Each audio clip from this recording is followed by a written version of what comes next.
함께하면 됩니다. 함께하면 됩니다. 함께하면 됩니다. 여러분 끝까지 함께 갑시다. 함께하면 됩니다.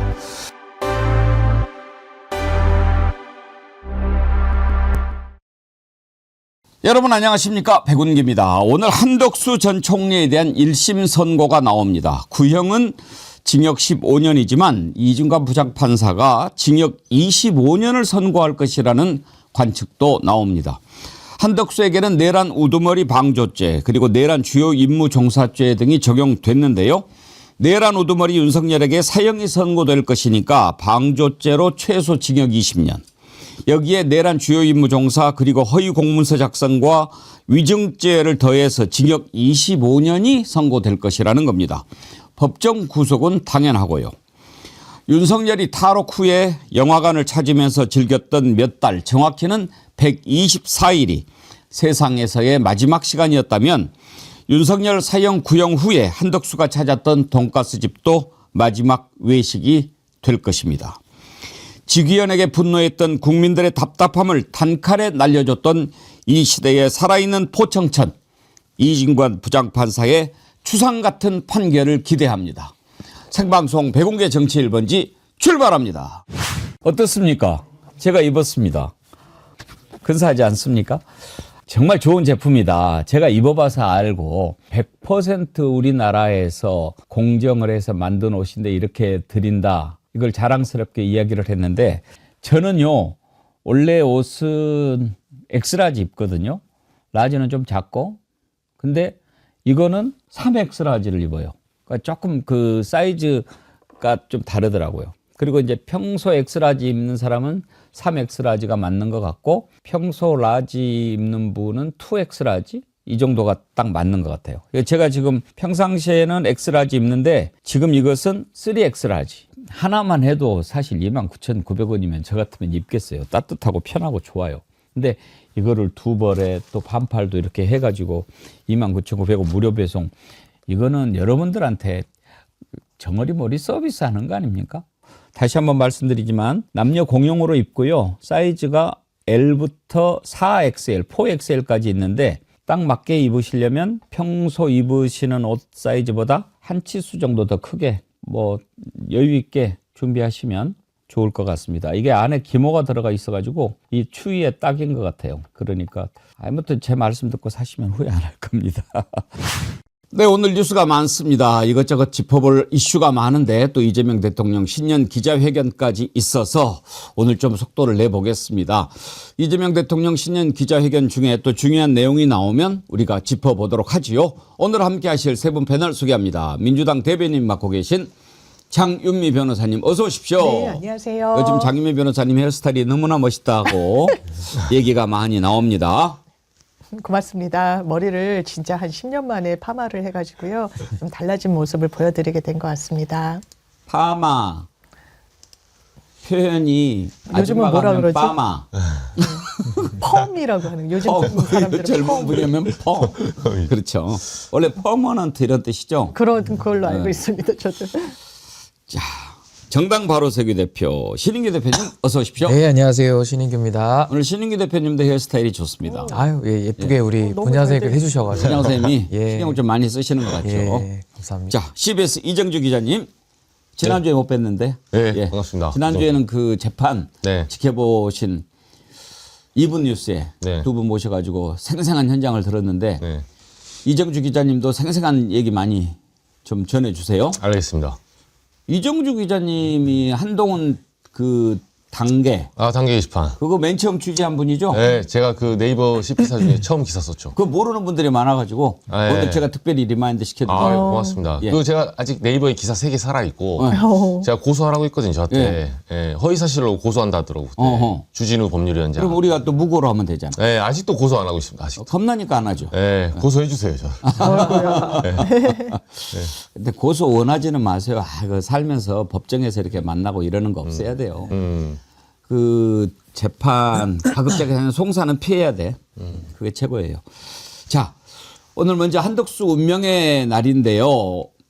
오늘 오후 2시에 이중관 부장판사, 참 우리가 이중관 부장판사 덕택에 좀 숨이 좀 트였지요. 오늘 생중계까지 한다고 하니까 그 내용 좀 상당히 궁금합니다. 얼마나 선고가 나올지 궁금한데 먼저 장윤미 변호사님 얼마나 예상하십니까? 저는 15년 구형이었잖아요. 예. 물론 구형표에 그 구형량에 법원이 구속되는 건 아니지만 구형을 뛰어넘는 선고가 나오는 것도 좀 드문 케이스라서 법정 용어로 올려치기라고 그래요? 올려치기란 말을 쓰시더라고요. 그런데 저는 한 15년형 정도 나오지 않을까라고 그냥 생각을 했습니다. 예. 물론 25년 아까 말씀 주신 말씀 듣고도 곰곰이 생각해 봤을 때 이게 왜 중요한 판단이냐면 내란과 관련해서 첫 판단이 법원으로부터 대한민국 법원으로부터 나오는 거예요.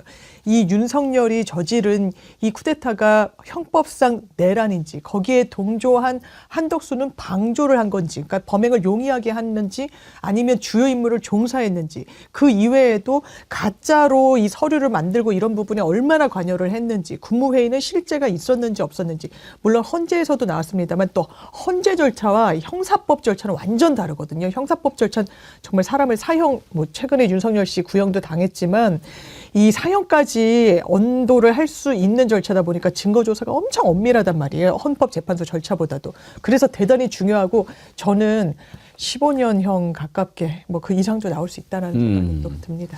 그래요. 15년. 뭐 저는 좀 덜 만족스럽지만 또 장미 대표님께서 그렇게 보신다고 하는데 뭐. 네, 아닙니다. 신인규 대표님은 얼마나 예상하십니까? 저는 이게 지금 국가 반역죄를 논하고 있거든요. 예. 내란죄라는 것이. 근데 사실은 한덕수 국무총리는 서열 2위입니다. 정부 직제로 보면요. 그래서 사실은 이 내란을 못 막았어도 문제지만은 알고도 막지 않았다라고 하면은 사실상 공범이 되는 거거든요. 그래서 내란의 주요 임무 수행자로 지금 이제 공소장도 바꿔서 이제 들어간 건데 저는 특검의 구형량이 매우 낮았다라는 비판도 많았습니다. 이번에 그 소위 말하는 백대현 재판장의 그 체포방해 관련된 선고의 양형도 낮았지만은 한덕수 전 총리에 대한 특검의 구형량도 매우 낮았다라는 평가가 아주 크기 때문에 저는 만약에 이진관 재판장이 오늘 내란에 대한 첫 선고, 내란에 대해서 위법성을 다 인정하고 불법성을 인정한다면 전 양형 단계에서는 저는 15년 이상을 전 선고함으로써 특검의 구형량이 오히려 낮았다라는 것까지도 저는 드러내 보여줄 수 있다라는 생각이 들고 그리고 지금 뭐 김용현 같은 경우는 무기징역까지 지금 구형이 돼 있는 상태 아니겠습니까? 그렇다라고 한다면 전 20년 선고 플러스 오늘 법정 구속까지도 저는 반드시 시켜야 된다. 그렇게 됐을 때 그나마 대한민국의 사법부 안에 양심의 일부가 살아있고 예. 자정의 희망도 저 국민들이 볼 수 있지 않을까. 이 문제는 간단한 게 아니라 대한민국의 헌법을 수호할 것이냐 말 것이냐의 저는 문제라고 저는 봅니다. 혹시 법정 구속의 기준 이런 게 있습니까? 그냥 판사 재량입니다. 그건. 그냥 재량. 근데 원래는 불구속 재판이 원칙이니까 3심까지 보통 불구속을 많이 하는데 예. 1심에서 실형이 떨어졌을 때 판사의 재량으로 이제 법정 구속 여부를 판단하는 거기 때문에 전 이 사안에 대해서는 한덕수는 원래 영장이 발부됐었어야 저는 마땅했다라는 반성적 고려가 저는 반영이 돼야 된다고 봅니다. 우리가 되게 징역 5년 이상 그러면 중형이라고 그러잖아요. 그러면 15년 정도 중형을 선고하거나 20년 이상 하면은 법정 구속 안 할 수가 있겠습니까? 당연히 해야죠. 예. 우리가 오늘 재판을 특히 주목하는 것은 이중관 부장판사가 그동안 재판에서 보여줬던 단호함, 엄정함, 추상 같음 이런 것 때문입니다. 그래서 오늘 뭔가 좀 제대로 된 국민들이 그래 저렇게 해야지 하는 판결을 할 것이라고 기대를 하고 있는데 이정주 기자님 혹시 그 취재를 이렇게 해보면 어느 정도 나올 것 같다 이런 게 좀 있잖아요. 뭐 어떻게 들립니까? 그러니까 법조 쪽에서는 이제 변호사들이 하는 말이 일단 15년 구형했는데 말씀대로 이제 법정 구속이 되냐 안 되냐 이 부분을 조금 주의해서 보더라고요. 그러니까 법정 구속을 만약 시키면 형량이 조금 다운될 수는 있다고 하더라고요. 법정 구속 되고 징역 10년 그 정도. 근데 법정 구속이 안 되면 이제 최고 형량으로 그대로 갈 수 있다. 그럴 수도 있나? 예, 그렇게 보는데 그 한덕수 전 총리는 특검팀에서의 플리바겐이 그러니까 초반부터 많이 불었어요. 예, 그게 이제 주변인들한테 확인이 좀 되더라고요. 그 특검팀의 입장에서는 사실 우리가 뭐 공식적으로 우리 사법 체계가 플리바겐이 있는 제도는 아닌데 이번에 이제 특검법 개정안할 때 들어갔었죠. 협조한 경우에 이제 양형에 참작이 가능하다. 그래서 한덕수가 처음에 줄줄이 부는 바람에 수사들이 좀 땡겨진 게 있어요. 그거를 얼마나 이제 참작할 것인지 그 부분 한번. 근데 그건 재판부가 참작할 부분은 아니에요, 사실은. 그건 특검에서 구형할 때 참작할 부분이지. 요게 좀 쟁점이 될 것 같습니다. 수술 불었다. 이제 자기 살려고 별짓을 다 했다라는 얘기인데 지금 징역 25년 선고할 거다 이런 예상이 나오는 이유는 일단 내란 우두머리 방조죄지 않습니까? 그러면 내란 우두머리가 윤석열이고 윤석열이 사형에 처해진다라고 보면 방조죄는 이제 형법에 나와 있더라고.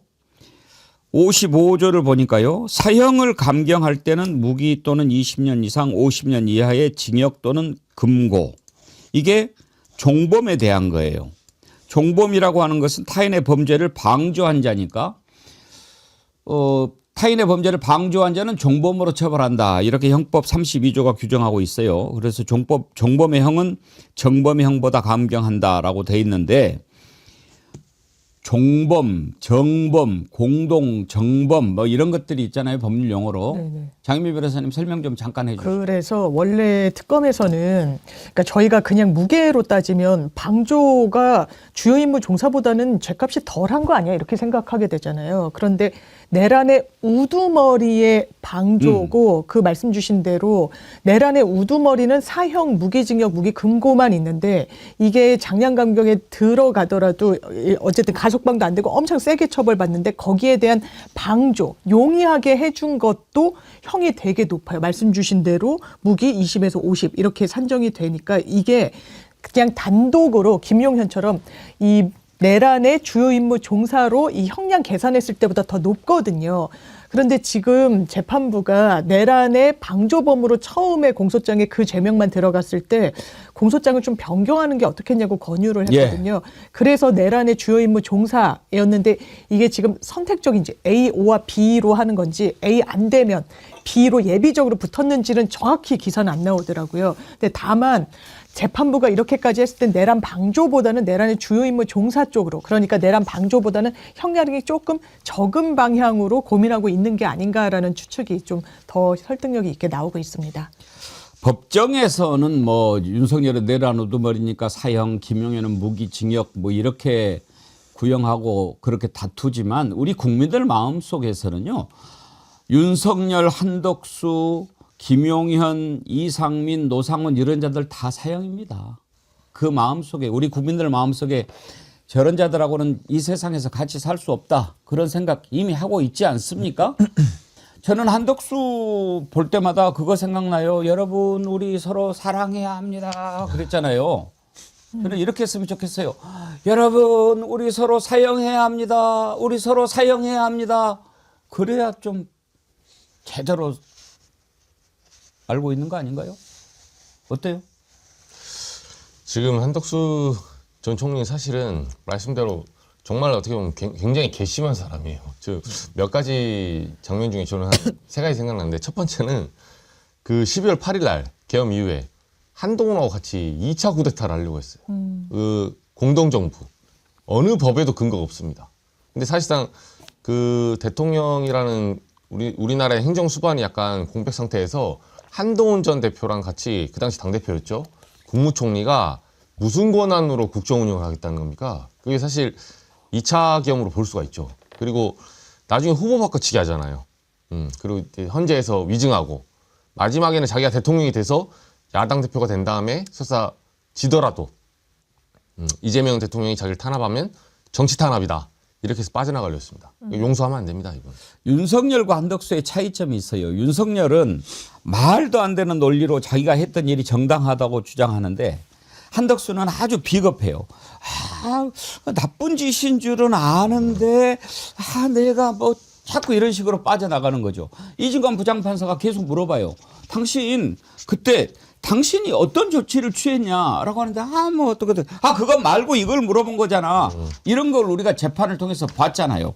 그래서 그 추상 같은 이진관 부장판사의 태도를 보고 오늘 선고를 기대하는 거죠. 그때 당시 장면 한번 보시죠. 방금 CCTV 내용을 보셨는데 뭐 하시고 싶은 말씀 있으신가요? 전체적인 뭐 취지라 할까 저러한 지금 CCTV에 나온 모습들이 앞으로도 제가 기억이 없는 부분도 있고 비상계엄은 그 자체로 국민의 생명이나 안전, 재산 등을 침해할 가능성이 높습니다. 특히 12.3 비상계엄의 경우는 많은 수의 경찰과 군인이 투입되었고 군인들은 무장한 상태로 투입된 것으로 확인이 됩니다. 그런 상태에서 국무총리였던 피고인이 국민들을 위해서 어떠한 조치를 취했습니까? 그 전체적인 계획에 대해서 저는 전혀 알지를 못했습니다. 이 문제에 대해서 저는 반대를 했습니다. 모든 국무위원들이 이 비상계엄은 안 된다 하는 의견들을 대통령께 집무실에서 개별적으로 말씀드리고, 그래서 해제 국무회의도 철저하게 준비해서 하자가 없고 절차적 하자가 없도록 그렇게 노력을 했다. 제가 질문드린 건 그런 내용이 아니고 실제로 이제 비상계엄이 선포되지 않았습니까? 그리고 그게 유지가 되었었는데 무장한 군인들이 출동을 했고요. 그걸 막기 위한 여러 국민들이 대치하는 상황이었습니다. 그런 상황에서 어떤 구체적인 조치를 취했는지 묻는 겁니다. 그 국무위원으로서 할 수 있는 그런 일들을 해야 되는 그러한 상황이었다 하는 말씀을 드리겠습니다. 새빨간 거짓말. 저렇게 거짓말을 합니다. 그런데 지금 저것도 보시면 그 전에 CCTV 화면이 있는 것을 몰랐을 때는 아예 그런 것도 부인했다가 화면이 공개됐는데 음성이 없으니까 말로는 그러겠다고 또 거짓말을 쳐대는 겁니다. 얼마나 뻔뻔하고 사악한 자인지 모릅니다. 사실 한덕수는 진작에 파면됐어야죠. 그런데 헌법재판소에서는 기각을 하지 않았습니까? 왜? 그때는 CCTV 영상이 공개가 되기 전이었어요. 특검 수사하기 전이니까. 그러다 보니까 기각이 됐는데 문정배 재판관이 나중에 이야기했습니다. 만약에 저 CCTV 영상을 진작 봤다면 결과는 달라졌을 것이다. 그 내용 들어보시죠. 국무회의 CCTV를 봤냐? 안 봤어요. 왜 안 봤냐? 국무회의 CCTV는 증거로 제출된 바가 없어요. 그럼 국무회의 CCTV를 봤다 쳐요. 그거로 결론이 뭐가 달라집니까? 그게 국무회의 하는 모습이에요?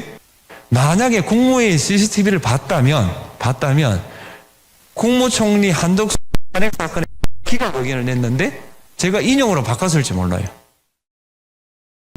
당연히 그렇겠죠. 그래서 그게 빠져나간 거죠. 그래서 역사가 한참 지체가 된 거죠. 문정배 재판관이 만약에 그거 봤다면 달라졌을 것이다. 그런데 그 앞부분, 지금 이번 재판의 가장 중요한 것은 이게 내란죄 관련해서 첫 번째 재판이라고 하는 점입니다. 그 전에 윤석열에 대해서 1심 선고 나온 것은 체포방해죄거든요. 이제 내란이다. 그럼 윤석열에 대한 내란 선고를 앞두고 있는데 지기현이가 이제 하겠죠. 그런데 이제 내란 우두머리 방조죄에 대한 재판을 오늘 하게 되는데 여기에서 이중관 부장판사가 내란이다. 그리고 윤석열은 내란 우두머리다. 너는 그것을 방조했다. 이렇게 인정을 한다면 윤석열의 내란죄는 이제 더 다툴 여지가 없어지게 되는 거죠. 지기현이 뭐라고 다른 말을 하겠습니까?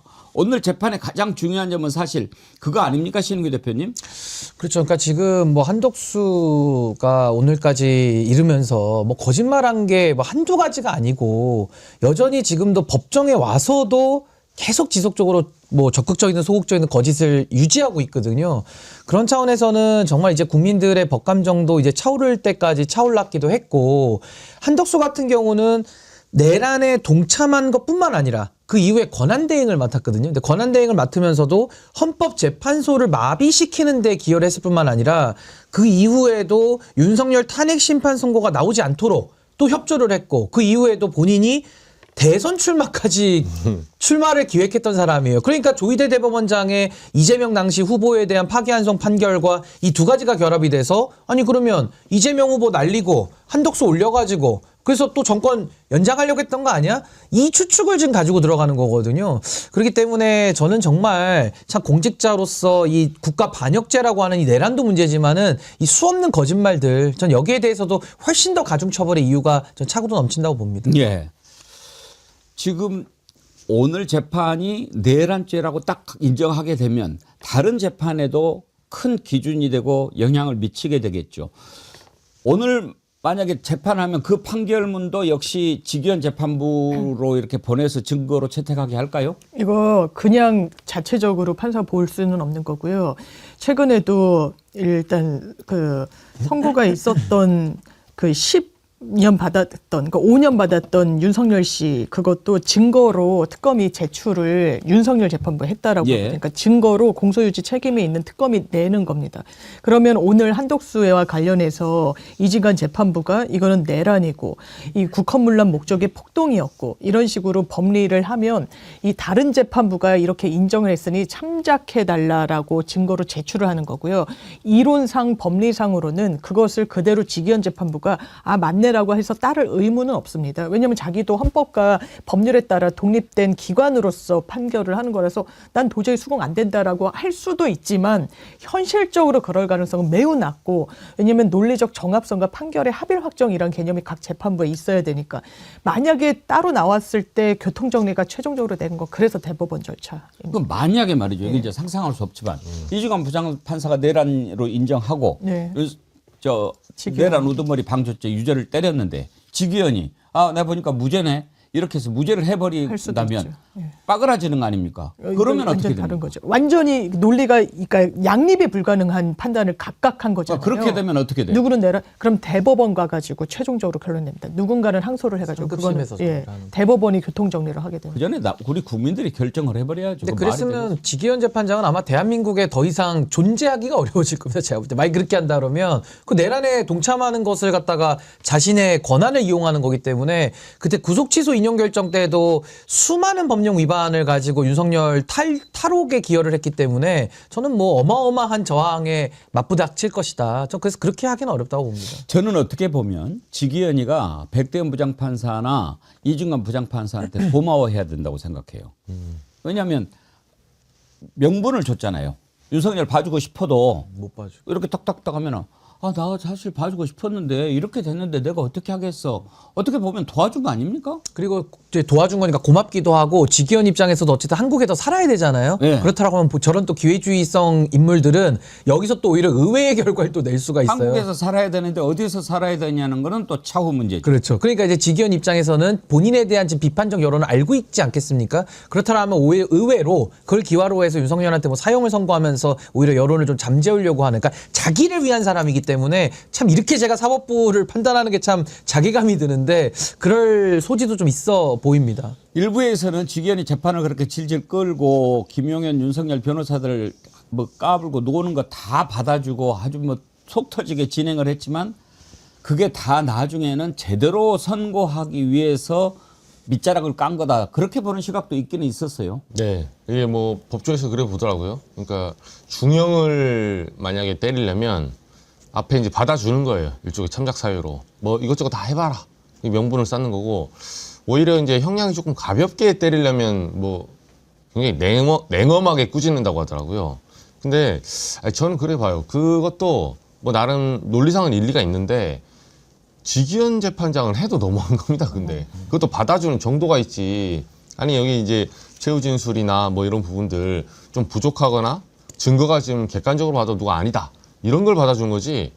아니 거기 그 변호인이 막 김용현 재판부 변호인 보세요. 그쪽 변호인들 나가서 유튜브에서 재판장한테 하는 그런 행태들, 다른 재판부에서. 그리고 직위원 재판장한테도 와서 계속 이거는 저 특검보가 말하면 된다 안 된다부터 시작해서 트집 아닌 트집을 잡잖아요. 그리고 일부러 이제 재판장 안에서 정치행위를 했거든요. 본인들 지지자들을 보라고 한 짓이에요. 근데 그것까지 직위원 재판부가 용인해 준다. 이거는 일반적인 중형을 때리기 위한 어떤 빌드업이다. 중형을 때리기 전에 어떤 양보하는 거다. 보기 힘들죠. 그리고 직위원 재판부가, 직위원 판사가 지금까지 한 게 있어요. 이것만 만약에 했다면 우리가 뭘 안 하죠. 근데 우리 기억하잖아요. 작년에 3월 8일 그 청천벽력 갔던 구속 취소. 저는 아직도 기억납니다. 그날 토요일인데 제가 뭐 행사가 있어서 강원도에 이제 지인 행사 있었는데 그걸 보고 회사로 집합시켰어요. 저 회사에서 막상 회사 온다고 해서 할 수 있는 건 아니지만 전원이 그 취재하다가 다 깜짝 놀랐죠.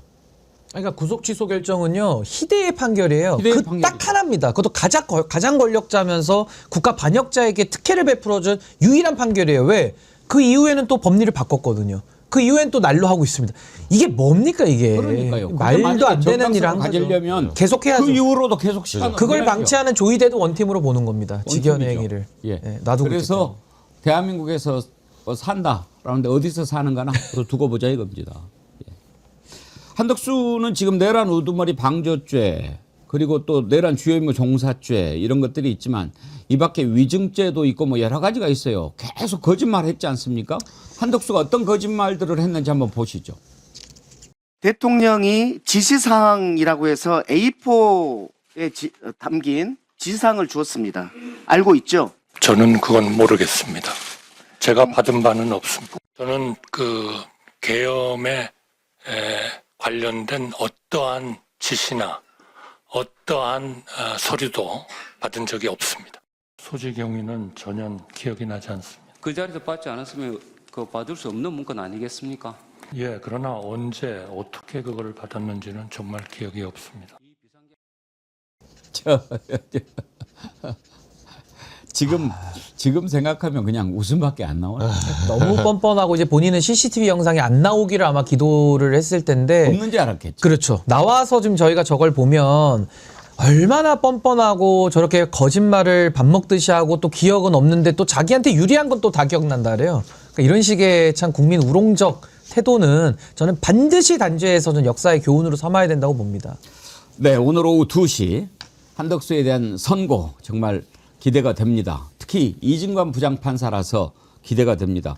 이번 재판 통틀어서 봤을 때 이진관 부장판사 정말 단호한 모습 많이 보여줬죠. 특히 이하상 같은 이 말도 안 되는 자들이 변호인을 맡으면서 법정을 막 어지럽히고 그랬을 때 보여줬던 단호한 감취합니다. 감취합니다. 그것은 국민들한테 그래 재판은 저렇게 해야지 하는 것을 깨워줬어요. 장유미 변호사님 쭉 이렇게 법정에서 보시면 그냥 단순화하기는 힘들지만 이진관 부장판사 같은 분이 몇 프로나 됩니까?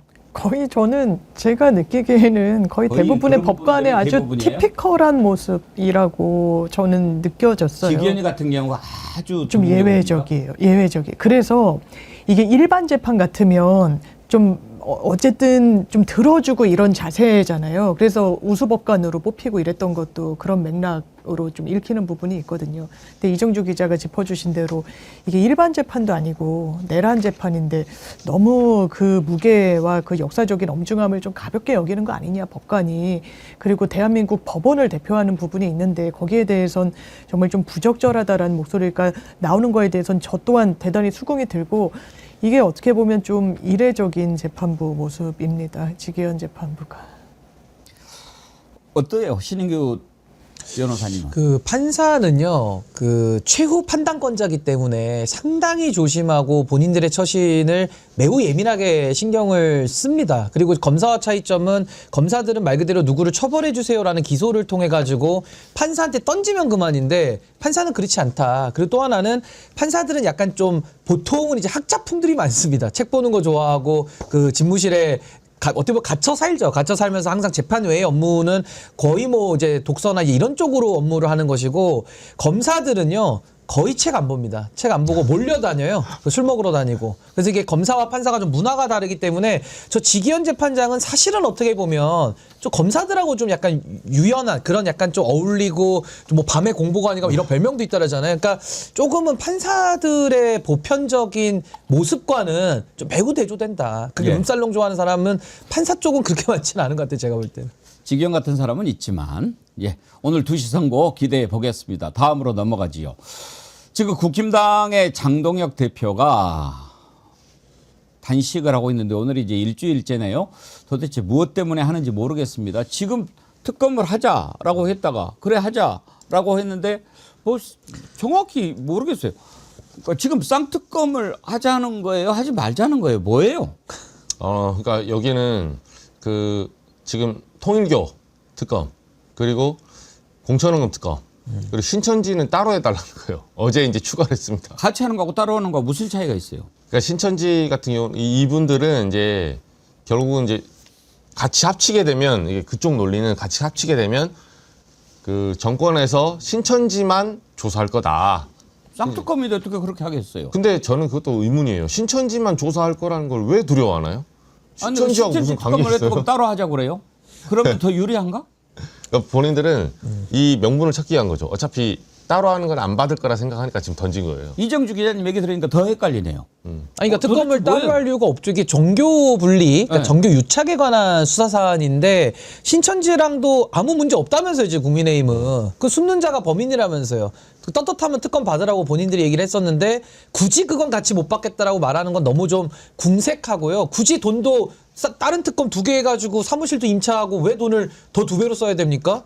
아니 기존 수사기관이 해도 되는 거를 못 믿겠다 그래가지고 특검하는 것도 감지덕지인데 그걸 또 나눠서 돈을 또 쓰자고 하는 것은 국민의힘 지금 저 반대하는 의원들은 국부의 증진에는 1도 도움이 안 되면서 항상 돈만 쓰자고 저렇게 얘기를 하니까 저는 국민들이 더 화가 나실 수밖에 없다. 그리고 신천지 문제는요 굉장히 좀 심각한 요소들이 많이 배출됐기 때문에 이건 특검 반드시 저는 받아야 된다고 저는 봅니다. 저는요 짚히는 바가 있어요. 뭐냐면 통일교 특검 맨 처음에는 권성동이 통일교로부터 돈 받고 윤석열, 김건희 이렇게 연루돼 있고 이런 것들이 탁탁탁 드러나니까 꼼짝 못했다가 전재수도 받았다고 그러네 그러면서 이제 뭔가 역전이 되는 것 같으니까 통일교 특검하자 이렇게 이제 했다가 그래 그러면은 통일교도 하고 신천지도 하자고 그러니까 신천지 이건 곤란한데 이렇게 된 상황이에요. 왜?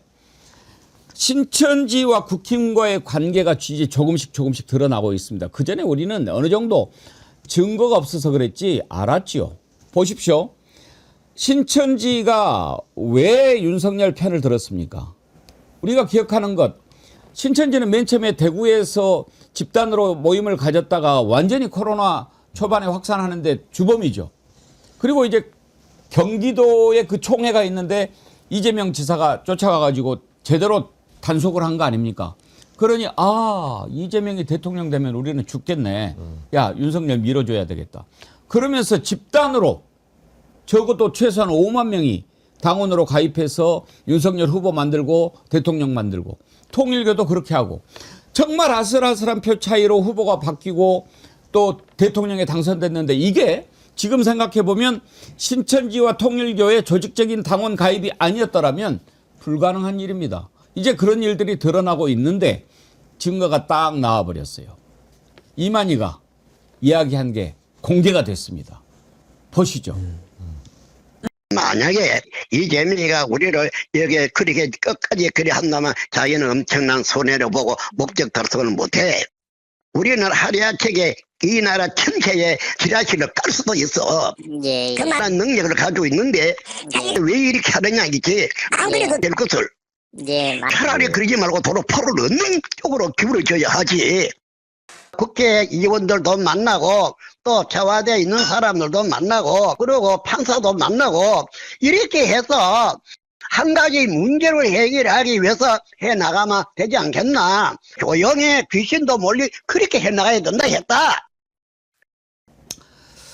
어제 보니까 JTBC, MBC에서 동시에 이만희 녹취를 공개를 했는데 듣기에 따라서 이제 바이든 날리면 약간 있어요. 지금 방금 전에 들은 거는 MBC인데 우리가 전부 지자체를 깔 수도 있어. 맘만 먹으면 그렇게 했고 JTBC는 이 나라 전체에 지하실을 깔 수도 있어. 뭐 이렇게 들었더라고요. 어떻게 들었든지 간에 이만희가 총회장 아닙니까? 그야말로 교주죠, 교주. 이자가 움직여. 그러면 다 움직이는 건데 윤석열이 밀어줘. 이렇게 이야기를 한 게 다 드러났단 말이에요. 이제 이건 그야말로 빼박 증거 아닙니까? 그러니까 지금 저분들이 자꾸 여론을 호도하는 것이 종교를 갖고 있는 사람이 정당 활동하는 게 왜 문제가 됩니까? 그건 정당한 것이죠. 근데 문제는 지금처럼 특정 교주가 본인들의 신도들을 동원을 해가지고 정교 유착을 일으켰다? 그건 범죄가 됩니다. 그러니까 우리가 주식 투자와 주가 조작을 구별해야 되듯이 이 사안도 구별해서 보면 지금 저 이만희 교주의 행동은 범죄 혐의가 너무 뚜렷하거든요. 그러니까 거기에 대해서 유착된 정당이 국민의힘이고 당시에 윤석열 경선 당시에 지금 신천지가 조직적으로 움직인 거 아니냐. 지금 아까 녹취보다는 그 1년 뒤에 일이기는 합니다만은 신천지라는 조직이 그 전부터도 지속적으로 이 정치권에 줄을 댔던 것들이 여러 증거들이 지금 나오고 있습니다. 그렇기 때문에 국민의힘 입장에서는 억울하다. 우린 떳떳하다. 그럼 수사를 통해서 본인이 결과를 받아보면 될 일 아닙니까? 근데 그거 자체를 반발하고 반대한다고 하면서 저렇게 단시까지 극단적인 상황을 동원하는 것은 저는 오히려 본인들의 정도의 범죄가 낱낱이 드러날 것을 두려워해서 사전에 미연에 지금 특검을 막기 위한 몸부림, 발버둥 아니냐, 전 그렇게 봅니다. 이재명 대통령이 지금 기자회견을 하고 있는데 이 부분에 대해서도 얘기를 했더라고요. 최근 통일교와 신천지만 아니라 개신교 극우 목사들의 정치적 발언도 문제가 되는데 이에 대한 해결 방안을 어떻게 모색하고 있느냐 기자가 이렇게 물어보니까 대통령이 설교 시간에 이재명이를 죽여야 된다 이렇게 말을 하는 데도 있다. 정말 이런 종교 시스템 자체를 정치적 수단으로 쓰는 거 그건 절대로 허용되지 않는다.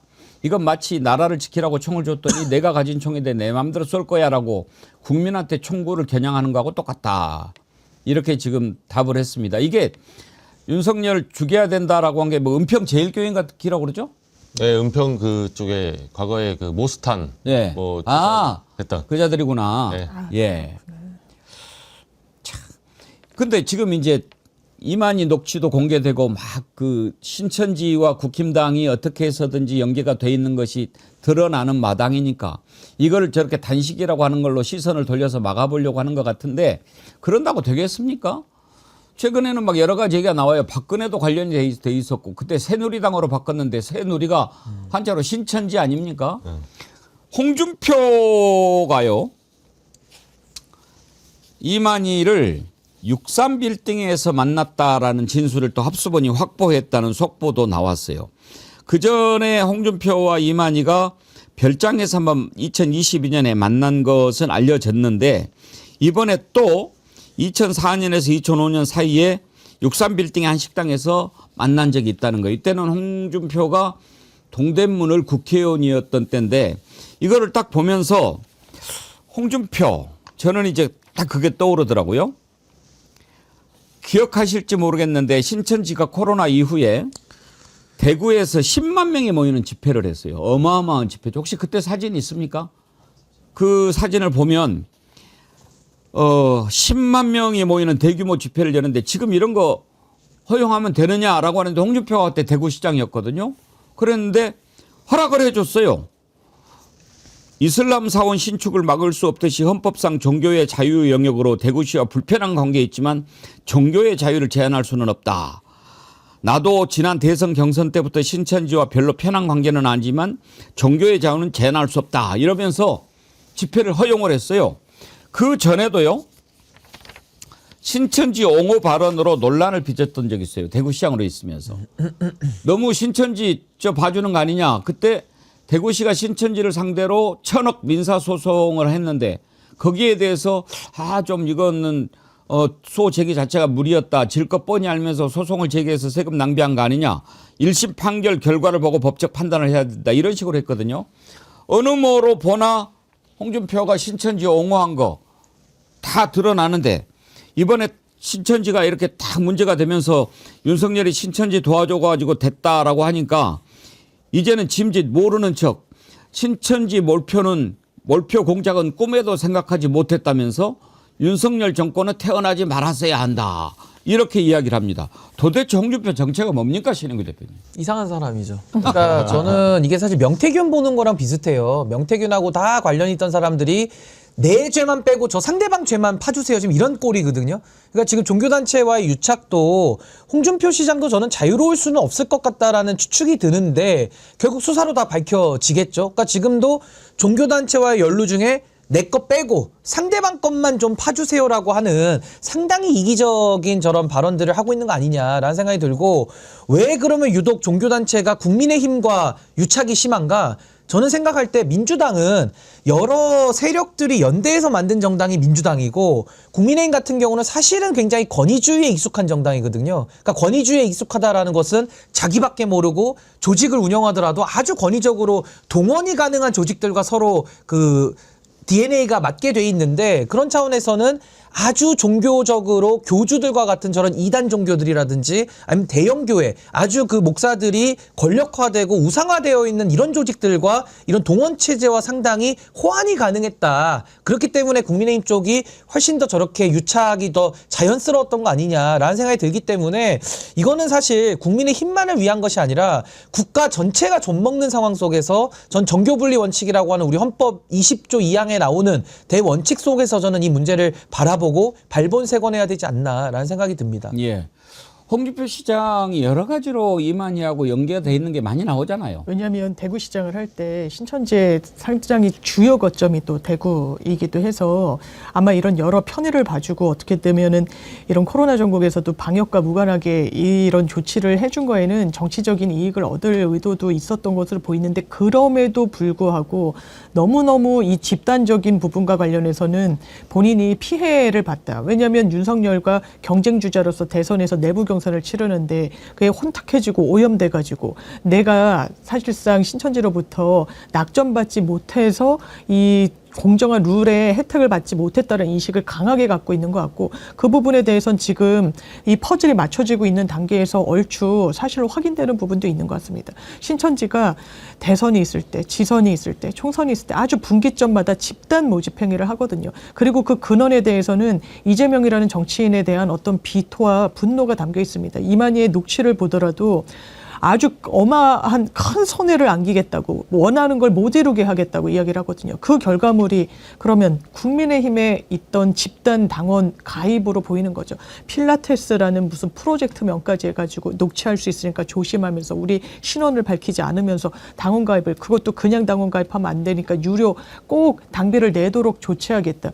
이 정교분리라는 건 종교는 기본적으로 믿음의 영역, 확신의 영역, 비합리의 영역인 부분이 있어서 정치와 결탁을 하게 되면 대단히 왜곡할 수 있어서 그런 겁니다. 거기에 대해서 당연하지만 특검해야 되고 물타기 하면서 이러저러 사족을 달지 마시길 바랍니다. 신천지는 CBS하고 이렇게 법적으로도 붙어 있는 게 꽤 많이 있죠? 네. 그 사실 이제 그 필라테스라고 예. 하는 그 부분 있잖아요.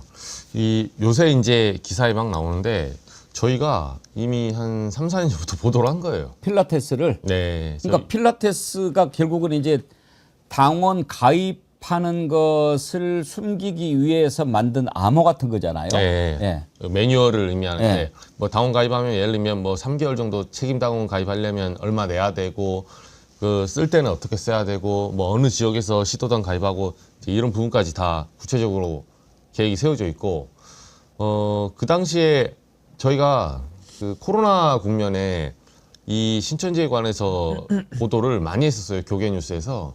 그래서 신천지 쪽에서 버스, 전세 버스 한 20대인가? 그 끌어가지고 목통에 저희 사옥 앞에 진을 치고, 예, 그 코로나 때 저희가 한번 전면전 한 적이 있었어요. 그래서 신천지 쪽에 이 소위 말해서 이 그 사람들의 위세? 이 사람 모으면 어마어마합니다. 신천지도 그렇게 이만희가 완전히 절대적 그 교주로 존재하면서 한번 지시하면 막 목숨도 내걸고 그렇게 합니까? 네, 그렇게 돼 있어요. 그리고 저희도 이제 만나본 사람들을 이게 좀 이상해요. 저도 취재원 한번 만나보잖아요. 좀 이런 표현 그런데 정상이에요. 사람은? 네, 네. 그리고 보통 그 제가 굉장히 이 사람들이 그 전략적이고 사악하다고 생각했던 이유는 일반적으로 사회에서 신뢰를 받는 직업들을 많이 갖고 있어요. 교사, 공무원, 뭐 변호사. 그래서 그냥 만났을 때는 모릅니다. 네. 사람들이 만났을 때, 아, 이 직업은 믿음직하다라고 생각하는 직업들이 있잖아요. 그게 이제 신뢰 자본에 또 위임을 해준 건데, 아이들을 가르치거나, 뭐 또는 사회의 어떤 공적 임무에 있는 이런 직업들을 많이 갖고 있고, 처음부터 자기들 신천지라 말 안 해요. 무슨 얘기를 하다가, 그럼 기자님도 교회 다니세요? 그럼 어디 다니시나요? 이렇게 하면서 갑자기 자기들 교회도 한번 내가 다닌 데가 있다. 이런 식으로 소개를 하거든요. 그 저 사람들의 접근 방법이 그 위장을 합니다. 처음에부터 그렇게 접근하지 않고 정상적인 외피를 쓰고 접근을 해요. 그래서 많은 분들이 마음이 열리면 이제 혹해서 넘어가는 건데 또 집단적으로는 한 교회를 쳐들어갈 때 개개로 가지 않습니다. 오랫동안 해서 이제 산옮기기 전략이라고 교회 자체를 냉각 먹거든요. 그러니까 예를 들면 이제 목사와 부목사를 이간질 시켜가지고 교회 자체를 통으로 넘겨먹는 전략을 쓰고 있고, 또 하나는 저렇게 하다 보니까 이제 자신감이 생겨서 이제는 지자체도 한번 먹어보자, 나라도 먹어보자, 정당도 먹어보자, 이러면서 여기까지 온 거거든요. 그러니까 그동안 왜 그렇게 방치했고 손잡았느냐, 이것부터 발본색원을 좀 해 들어가야 된다. 아주 치밀하게 전략적으로 움직이는 사람들입니다. 신천지가 일반 다른 사이비 종교하고 다른 점은, 사이비 종교는 그야말로 뭐 기독교를 모르는 사람한테 접근해가지고 그걸 뭐 종교를 믿게 하고 그러지만, 신천지는 다 기독교인들을 대상으로 하는 거 아닙니까? 타겟팅이 그렇죠. 타겟팅이. 마케팅 타겟이 그렇습니다. 뭐 마케팅은 아니지만은 그게 진짜 사이비인 타겟이 거죠. 그렇습니다. 오늘 이재명 대통령이 이야기하셨잖아요. 통일교와 신천지뿐만 아니라 개신교 극우 목사들의 정치 발언, 아까 이제 은평제일교회 얘기했는데, 최근 여기에서 보면 이재명 대통령 모습으로 이렇게 딱 인형을 만들어 놓고 막 구타하고 잡아 끌고 그런 연극이라고 그럴까? 저런 짓을 했어요. 네. 저게 가능합니까, 교회에서? 그러니까 저거는 그 소위 말해서 이제 극우 대형 교회들, 서울에서도 보면 저건 나가도 너무 나간 거고, 사실 이런 움직임이 하루 이틀의 문제가 아닙니다. 그 MB 정권 때만 봐도, 뭐 저도 이제 그 다니는 뭐 2년 있어서 가보면 수요 예배 때 MB 찬양해요. 그리고 막 4대강 필요하다. 교회랑 4대강이 무슨 상관입니까? 이제 그렇게 이제 정파적인 색채를 많이 띠면서, 특히 이재명 대통령에 대해서는 노골적으로 공격을 해요, 원래. 근데 저도 저런 경우는 처음 봤어요. 저렇게까지. 저 굉장히 위험한 선이거든요. 비유로 하더라도 뭐 예를 들면 무슨 윤어겐 얘기하면서 표현의 자유를 왜 재갈을 묶냐, 뭐 또는 자유우파를 왜 억누르냐, 여기까지는 나왔는데 저렇게 노골적으로 한 거는 지금 이제 이쪽에서 완전 정치 세력화한 거죠. 저는 저 교회 아니라고 생각합니다. 저런 건 절대 교회라고 부를 수가 없고요. 다만 이제 걱정하는 것은 그렇습니다. 이 나라가 아무리 참 혼란스럽고 갈등이 심하다고 해도 어느 정도 서로 건전하게 경쟁하고 갈등하고 이러는 것은 좋지만, 저렇게 돌아버린 것, 그러니까 완전히 상식을 저버린 것, 한 나라에 너는 백성으로 같이 살 수가 없다, 이런 정도까지 가는 것은 정말 곤란하지 않습니까? 어떻게 저렇게 종교와 정치는 분리가 된다라고 하는 우리 헌법을 정면으로 위반하고 저런 짓을 합니까? 그런데 지금 이걸 윤석열 내란 세력들이 계속 부추기고 있어요. 저는 어제 너무나 많이 놀라고 정말 너무나 가슴이 아팠던 게 하나 있어요. 어제가 이제 서울 서부지방법원 폭도들 난입했던 1주년이 되는 날인데, 세상에 그거를요 서부 항쟁 기념일로 정해가지고 그거를 기념하고 그때 법원에 난입했던 폭도들을 애국지사라고 부르고, 심지어 5.18은 폭동이지만 우리는 항쟁이다, 이렇게까지 얘기를 하는 그런 미친 자들이 있습니다. 어제 서부 항쟁 1주년 기념 행사라고 하면서 서부 자유변호사협회가 주관했는데요.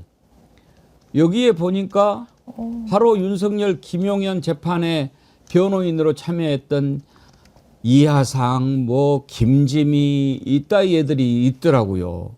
아니 어떻게 서부 자유항쟁입니까? 말이 됩니까? 저렇게까지 돼버렸습니다. 거기에 참여, 또 고성국이라고 하는 자도 거기에 참여해가지고 뭐라고 이야기하던데, 괴롭지만 잠깐 들어봅시다. 무슨 얘기를 했는지.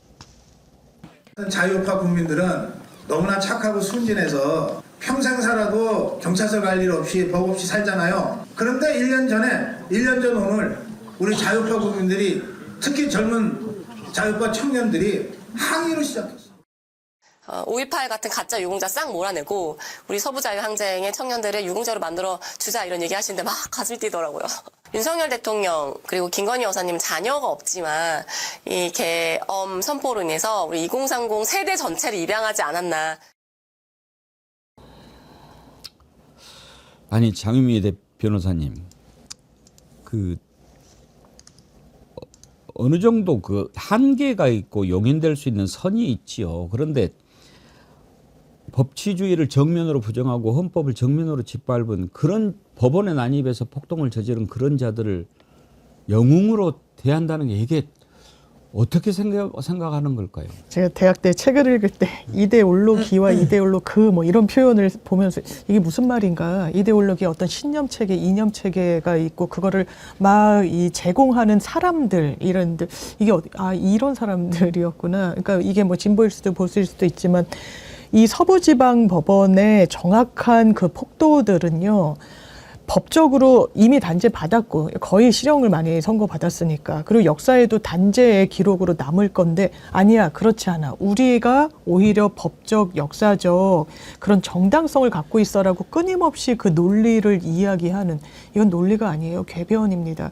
그런데 변호사라는 마치 말을 하면 법리적으로 타당할 거라는 그 허울을 둘러싸고 그거를 사실상 왜곡하는 거 더 나쁘다고 생각하고 두 가지인 것 같아요. 알면서도 저런다, 몰라서 저런다. 후자 대단히 좀 한심하지만 뭐 논할 가치는 없고 전자다.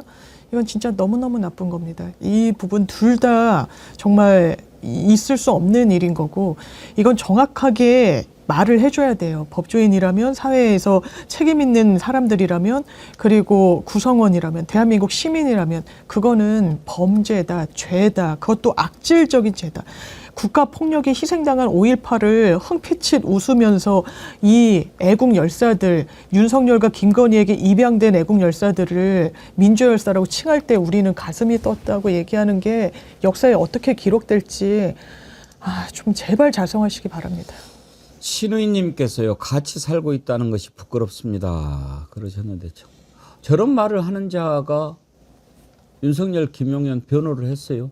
뭐 이제 끼리끼리 모여서 한 것인데 결국에는 이게 지금 어떻게 보면 피하 식별이 안 되는 거잖아요. 결국에는 지금 대한민국의 헌법 체제를 무너뜨리려고 했던 이 군사 반란 내지는 친위 쿠데타 세력들이 오히려 그걸 막은 국민들을 반란으로 지금 몰아가고 있는 거거든요. 그러니까 이런 식의 정말 피해자와 가해자를 뒤바꿔치는 이런 의식들 그리고 이걸 가지고 정당화하면서 정의와 부정의를 혼합시켜서 사회를 또 혼란스럽게 만드는 이런 세력들은 윤석열과 김건희는 지금 구속되어 있지만 그들과 생각을 같이 하고 DNA를 공유하는 사람들이 여전히 바깥에서 활동하고 있는 거거든요. 저는 우리 사회가 저는 관용이라는 것을 베푸는 범위에 한계가 있는데 이 자들은 그 범위를 넘어섰기 때문에 저는 엄정하게 단죄해야 된다고 봅니다. 인간 아닌 것들입니다. 그래서요. 정말 마음이 바쁩니다. 아주 마음이 서둡니다. 빨리 지금 이제 저는 만약에 지금 대한민국의 가장 시급한 과제가 뭐냐. 물론 뭐 민생이 중요하죠. 그렇지만 가장 중요한 것은 저는 통합이라고 생각합니다. 나라가 이렇게 갈라져 가지고 갈 수는 없지 않습니까? 서로 지금 완전히 너 죽고 나 죽자 이렇게 가지 않습니까? 그런데 통합을 하려면 먼저 이런 정리를 해야죠. 아니 어떻게 청소를 안 하고 가구를 드립니까?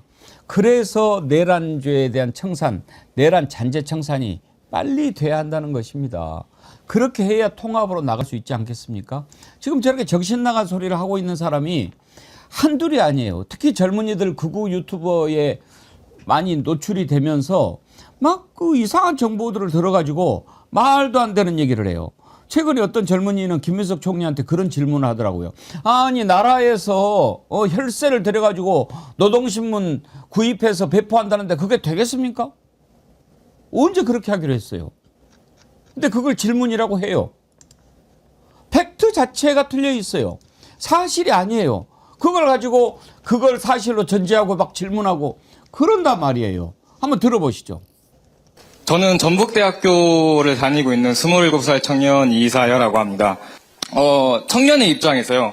이제 최근에 이재명 정부에서 진행을 하셨던 정책 중에 하나인 그 북한의 체제 선전 매체인 노동신문을 국민 혈세로 배포하기 시작한 점이 참 의문이 들었습니다. 또한 대북 제재로 중단되었던 북한산 식품의 수입을 재개하였으며 국가보안법 폐지 논란 및 또한 이재명 대통령께서는 북한의 체제를 존중하신다라고 말씀을 하셨습니다. 이러한 모습들을 바라보면서 저희 청년들의 사이에서는 이런 이야기가 나옵니다. 민주당과 이재명 정권이 대한민국 헌법과 국민들보다 북한의 김정은의 눈치를 더 보는 것이 아니냐. 이게 진짜 이적 행위가 아니냐. 이재명 대통령께서 자유민주주의 헌법 질서를 네, 존중하신다면은 왜 민주당 정부에서만 유독 이런 북한 정권에 유리한 조치들이 연달아 나오는지 한 가지 여쭤보고 싶습니다. 감사합니다. 일단 두 가지 질문 주셨는데 뒷부분에 말씀드리는 것에 대해서는 저는 대부분 동의하기가 어렵습니다. 왜냐하면 노동신문 등을 개방해도 괜찮다라는 것은 이미 그렇게 해도 좋다는 그것이 우리 사회의 건강성에 대한 믿음의 기초에서 예를 들어 온라인이라든가 이런 거 등등으로 개방해도 그만이라는 것이지 그거를 국비로 하자라는 식의 논의는 한 적이 없기 때문에 그렇게 하면 문제가 아니냐라고 말씀하신 것은 그 자체가 잘못된 가설이기 때문에 오히려 그런 틀린 얘기를 안 했으면 좋겠다라고 가서 설득을 해주시는 역할을 해주시면 감사하겠다 이렇게 말씀을 드립니다. 저 젊은 청년의 잘못이라면 저렇게 잘못된 거짓 정보를 사실인 것처럼 받아들인 것. 그게 잘못이죠. 경북대라고 그러는데 우리 신인규 대표님 후배네. 그러니까 전북대라고. 전북대였어요. 예, 들렸는데. 어떻게 저런 정보를 무비판적으로 받아들일 수 있을까요? 그러니까 이게 뭐 어떻게 보면 허위 조작 정보 뭐 관련된 문제들 뭐 이걸 다 막을 수는 없겠습니다만은 이런 자유 공론장의 시장에서 저는 이제 정리를 하는 이제 이런 역할, 그래서 이제 이런 방송들의 역할과 기능이 더 중요하다라는 생각이 들고, 무엇보다 지금 젊은 세대들의 마음이 참 걱정 아니겠습니까? 뭐 이게 뭐 사상의 자유가 우리가 다 있기 때문에 터놓고 이야기를 좀 한다면은 상당히 강한 그 반민주당 현상이 많이 나오고 있어요. 그게 오히려 반민주당을 하고 있다 보니까 지금 대체 세력이 없잖아요. 지금 윤어게인밖에 없으니까 그쪽으로 옮겨붙어서 그쪽이 제공하는 정보들을 무비판적으로 수용하고 본인들의 여러 가지 정치적 의사표시를 더 강경하게 하고 있는 지금 이런 부분들이 저는 큰 틀에서는 문제로 보기 때문에 저는 저 20, 30대 내지는 뭐 10대까지 포함을 해서 저 미래 세대들의 왜 저럴까에 대한 고민을 전 우리가 정말 적극적으로 해야 된다고 봅니다. 그래서 이걸 가지고 가짜 정보가 문제야. 뭐 그것도 문제죠. 근데 저는 더 본질적으로 왜 그러면 저들이 저 가짜 정보에 대해서 무비판적으로 수용을 할까? 이건 강한 반민주당 정서거든요. 그럼 저는 민주당이 기득권화되고 뭔가 그 세대들의 입장에서 볼 때는 조금은 답답한 모습으로 지지를 못 받고 있기 때문에 그런 현상이 더 나오는 건 아닐까. 저는 조금 더 본질적인 부분까지도 적극적인 고민과 그런 개선을 통해 가지고 이 문제를 좀 더 저는 근원적으로 접근해서 푸는 것이 더 낫지 않을까. 좀 그런 생각이 듭니다. 방금 전에 질문했던 그 젊은 청년 자신의 SNS 홈페이지에 또 김민석 총리랑 같이 찍은 사진도 올렸더군요. 자유대학 이사야. 전북대 김민석 출몰. 그 사진 한번 띄워봐 주시겠어요? 이렇게 또 질문하고 그러면은 설득이 됐을까요? 이해가 됐나? 궁금한데 자유대학이라고 하는 대학도 있나요 또? 그게 어디냐면 저 우파 쪽에 네. 그 정광훈 계열. 네, 그 이제 자유대학이라고 사실상 자기들이 만든 그 하나의 그 단체예요. 대학교라기보다는 이제 지난번에 논란이 됐던 그 이승만 뭐 리박스쿨 뭐 이런 거 뭐 애국대학 뭐 자기들끼리 이제 그런 식으로 자유라는 단어와 애국이라는 단어를 오염시키고 있는 것인데 사실은 이제 그 전광훈이나 뭐 기독교계 이제 이쪽의 영향을 좀 많이 받고 있다 이렇게 봐야 될 것 같습니다. 정말 우리 그 젊은 청년들이 요즘에 보면은 극우화 경향을 보이고 있는 사람들이 꽤 있는데, 왜냐하면 이 여론조사 같은 것을 해보면은 오히려 70대하고 20대하고 같이 이렇게 나타나는 동조화 경향을 보이고 있거든요. 장미 변호사님, 이건 어떻게 봐야 될까요? 그러니까 이게 정말 건강한 교회가 거의 대부분이죠. 그런데 일부 교회 같은 경우에는 미국의 아주 극단화된 보수 기독교 신념, 이념 체계를 그대로 이식해 와서 그것을 정치와 결합시킨 다음에 어떤 교세를 확장시키는 방향으로 좀 한다는 점에선 교회 내부에서도 다른 정말 이제 온건하고 원래 정말 통상의 종교 역할 담당하고 계시는 목사님들 걱정이 상당히 많으시더라고요. 그러면서 이 부분을 요즘 젊은 세대들이 굉장히 이제 뭐 기독교를 외면하기도 하고 종교 자체에 좀 무감하기도 하고 이런 부분을 뭔가의 하나의 정치적 모멘텀과 섞어가지고 자기네들 이익을 도모하는 방향으로 하는 것이 과연 맞는지 이러면 더 외면받지 않을지 그것 때문에 더 교회의 발길을 돌리는 청년들이 더 많을 거라고 생각하거든요. 이 청년도 그렇습니다.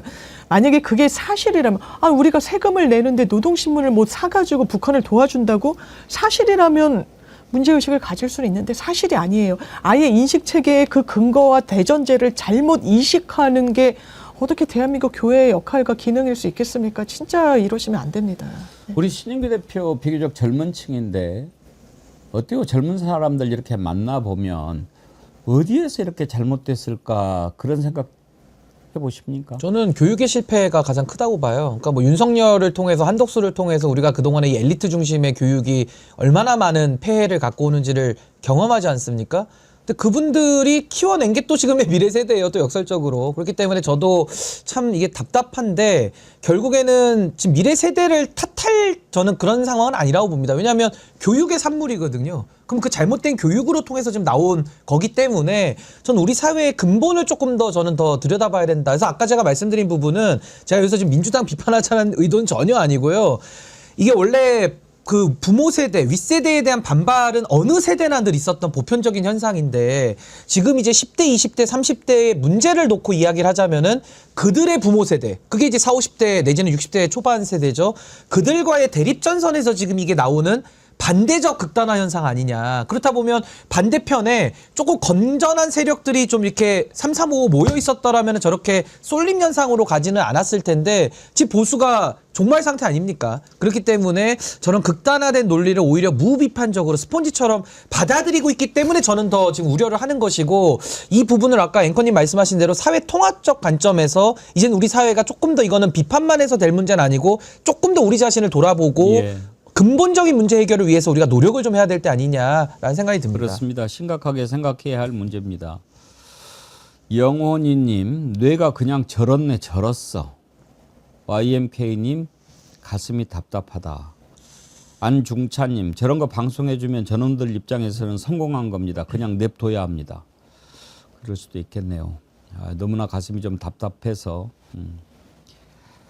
그리고 이것도 있는 것 같아요. 온라인화 되면서 이제 코로나를 겪은 세대들 아닙니까? 네. 그러니까 온라인화가 되면서 온라인의 특징은 사실 모두를 다 대변하는 건 아니거든요. 침묵하는 다수들이 상당히 많은 공간인데 소수가 과다대표되는 경향성들 때문에 이 쏠림 현상이 더 강한 거죠. 그러니까 누군가가 그렇게 선전선동으로 몰아가기 시작하면은 거기에 동조되는 현상도 많기 때문에 아마 이게 좀 사회 전체적인 복합적 문제가 있는 부분 아니냐 그런 생각이 듭니다.